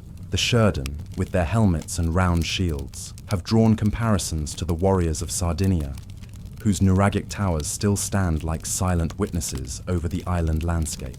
The Danaians seem to echo the name of the Danans, the Greeks of Homeric epic, perhaps linking them to the collapsing Mycenaean world. The Peliset, most often identified with the Philistines, reveal in their pottery and architecture hints of Aegean heritage. Others may have come from Anatolia, from Sicily, even from the distant lands of Iberia. The names stretch outward, like ripples across the sea, pointing not to one shore but to many. The backdrop to this mystery was an age of turmoil. Climate records suggest that drought swept across the eastern Mediterranean in the late 13th and early 12th centuries BCE. Harvests failed, famine spread, and long-established trade networks began to unravel. Letters from Ugarit, found in the ruins of a once thriving city, pled desperately for grain as enemies closed in. The Hittite Empire, long dominant in Anatolia, fell silent, its archives abandoned in fire. Even mighty Egypt found itself strained, sending shipments of grain to starving neighbors and defending its borders against waves of newcomers. In such an age, displacement was not exception, but norm. Peoples on the move collided, merged, or fought for survival. It is possible the Sea Peoples were less a unified force and more a tide, a movement of fractured groups, some driven by hunger, others by conquest, some perhaps by the collapse of their own homelands. What unified them was not origin, but circumstance, the need to move, to find land, to seize what the old order could no longer provide. Yet the Egyptians, seeing the threat at their gates, recorded them as invaders, as one body pressing against the borders of the Nile. The image of a vast confederation bent on conquest was etched into stone, and so history has inherited the mystery not through the voices of the Sea Peoples themselves, but through those who resisted them. Without their own records, they remain faceless, their identities blended into the accounts of others. Still, archaeologists trace their presence in material remains. The sudden appearance of Aegean-style pottery in Philistine cities, Sardinian parallels in weaponry and sculpture, fortified settlements along the Levantine coast that reflect hybrid traditions. These traces speak not of a single migration, but of many threads woven together.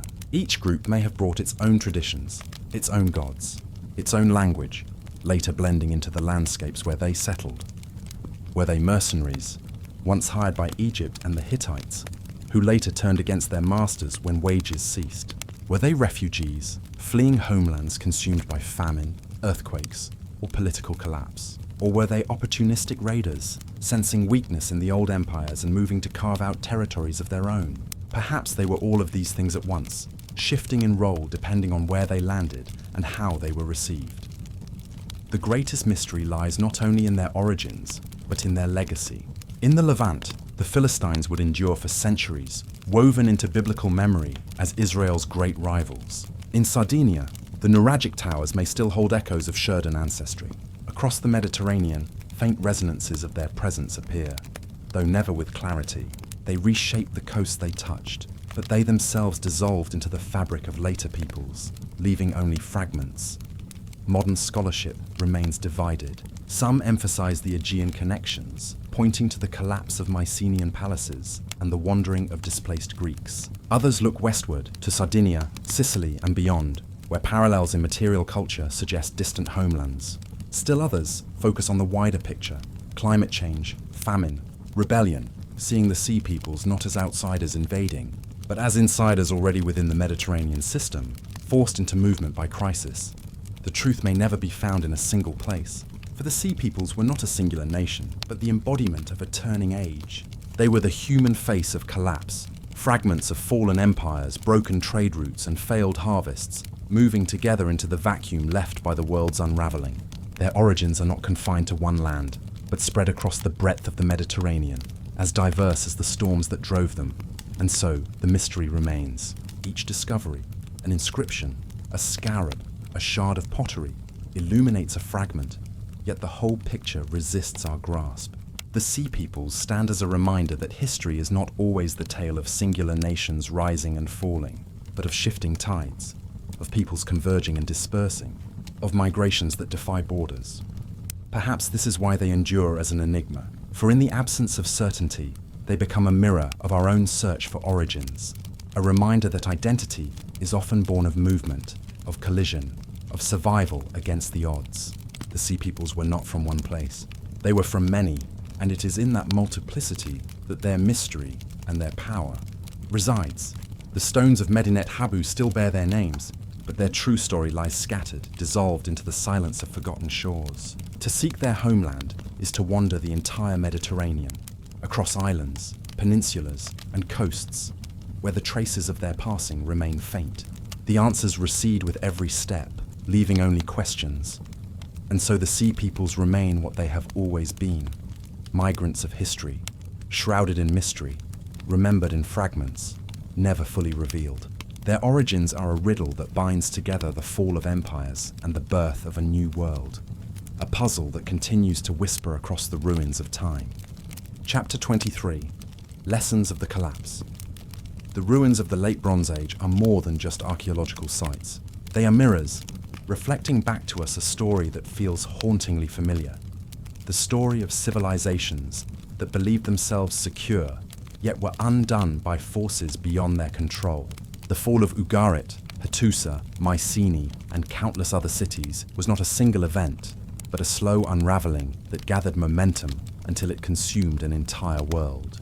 In that unraveling, we find lessons, not just about the ancient past, but about the fragile balance that sustains every complex society, including our own. When we speak of the Bronze Age collapse, we often list its causes in neat order: drought, famine, invasion, rebellion, the sea peoples. But to those who lived through it, these were not categories.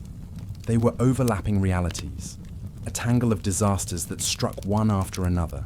A failed harvest might spark famine. Famine could lead to unrest. Unrest could weaken an army. A weakened army could fail to stop raiders at the gates. A city might burn, not just because of one attack, but because a dozen different threads of its life had frayed until nothing held it together.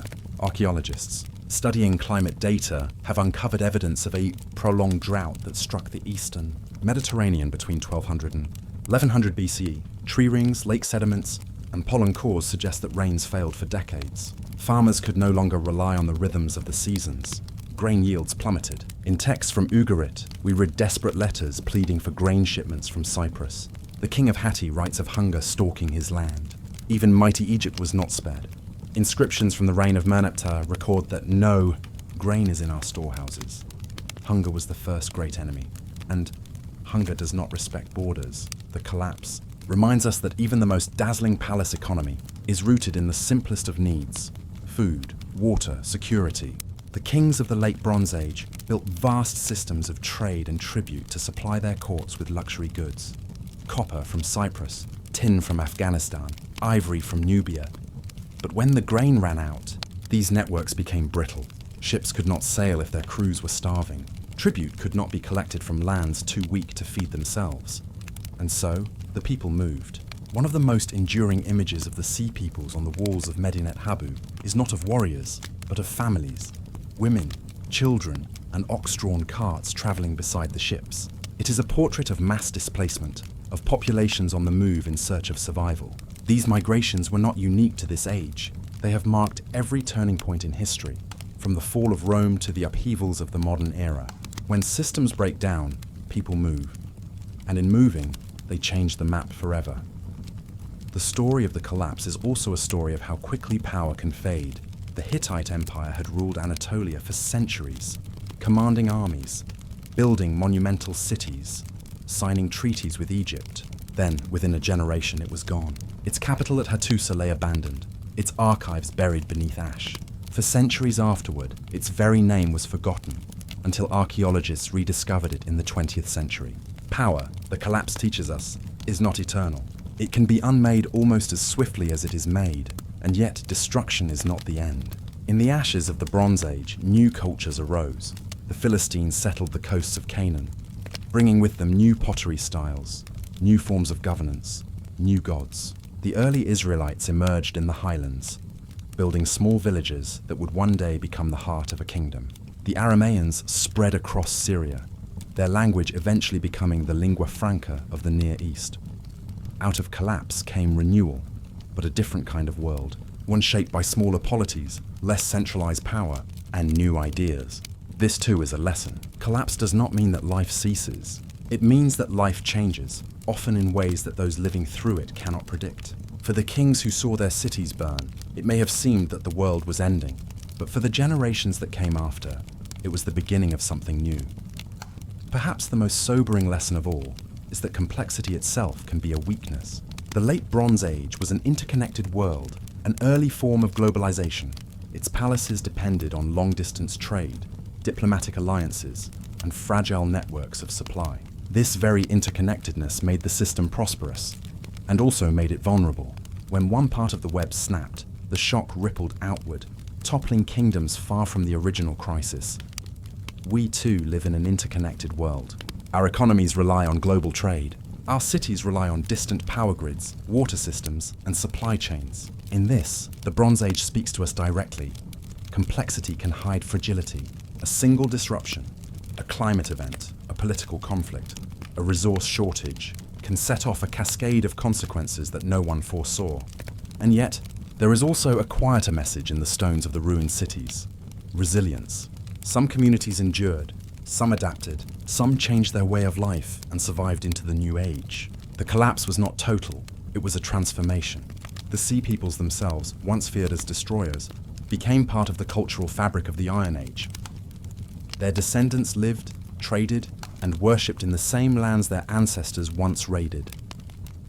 Standing before the remains of a palace like Pylos or Ugarit, one can feel both the weight of loss and the persistence of life. These stones remind us that no civilization is immune to change, but also that humanity is never entirely defeated by it. The story of the Sea Peoples and the collapse they helped bring about is not just a cautionary tale, it is also an invitation to look at our own world, to ask what threads hold it together, and to imagine what might happen if those threads were pulled loose. History does not repeat itself exactly, but it rhymes, and the song of the Late Bronze Age still echoes. Perhaps that is why we keep returning to this story, because it forces us to confront the fragility of the worlds we build, because it reminds us that every age of greatness carries within it the seeds of its own ending, and because somewhere in the silence after the fall, we sense that the next chapter of humanity is already waiting to be written. Chapter 24. The Eternal Sealong. Before the rise and fall of kingdoms, before palaces rose in stone and crumbled into dust, there was the sea. It was there at the beginning, an endless horizon of blue and black, reflecting the light of forgotten stars. It carried merchants and warriors, refugees and wanderers. It bore witness to ships setting out in hope, and to others consumed by storms. And when the empires of the late Bronze Age fell silent, the sea remained, unchanging, eternal, the keeper of memory. The sea peoples are remembered through fragments of inscription, the broken walls of ruined cities, the pottery of a displaced people. But the true story of their journey rests not on land, but beneath the waves. Somewhere beneath the Mediterranean lie the wrecks of ships that never reached their destination, laden with the hopes of those who risked everything upon the water. For every Uluburun wreck uncovered, there are 100 more still hidden, carrying the voices of an age we have yet to hear. Perhaps they came from Sardinia, or from Crete, perhaps from Sicily, Anatolia, or distant Iberia. Perhaps they came from everywhere at once, drawn together by hunger, by war, by the collapse of the world they knew. The answers dissolve the closer we approach them, receding into shadow like the line where sky meets sea. And so we are left with questions. Who were these people who defied the powers of Egypt, who toppled cities, who carved new lives upon foreign shores? Were they invaders or survivors, destroyers or the displaced? Each theory is only a fragment of a story larger than we can tell. The sea itself knows. It remembers the sails that crossed its surface, the cries of battle, the whispered prayers of those who fled famine and fire. It remembers the wreckage that sank into its depths, swallowed by silence. It remembers, but it does not reveal. Today, divers descend into its blue stillness, brushing away centuries of silt to glimpse bronze swords, amphorae, and timbers preserved in darkness. Each discovery feels like a breath returning to the past, yet the whole story remains beyond reach. The sea peoples live on as an enigma, their origins unresolved, their journeys only partly told. And still, the sea stretches outward, a horizon without end. It is the same sea they once crossed, the same waters that bore their ships, the same restless expanse that outlives every empire. The answers we seek may rest beneath its waves, waiting to be found, or they may be lost forever, folded into its silence. History closes here, not with certainty, but with mystery. For the sea peoples are not only figures of the past, they are symbols of all that history withholds, of the stories erased by time, of the truths that slip beyond our grasp. And so we look once more to the horizon. The sea remains, eternal and indifferent, carrying within it the echoes of a world undone, and the faint promise that one day its secrets may rise again,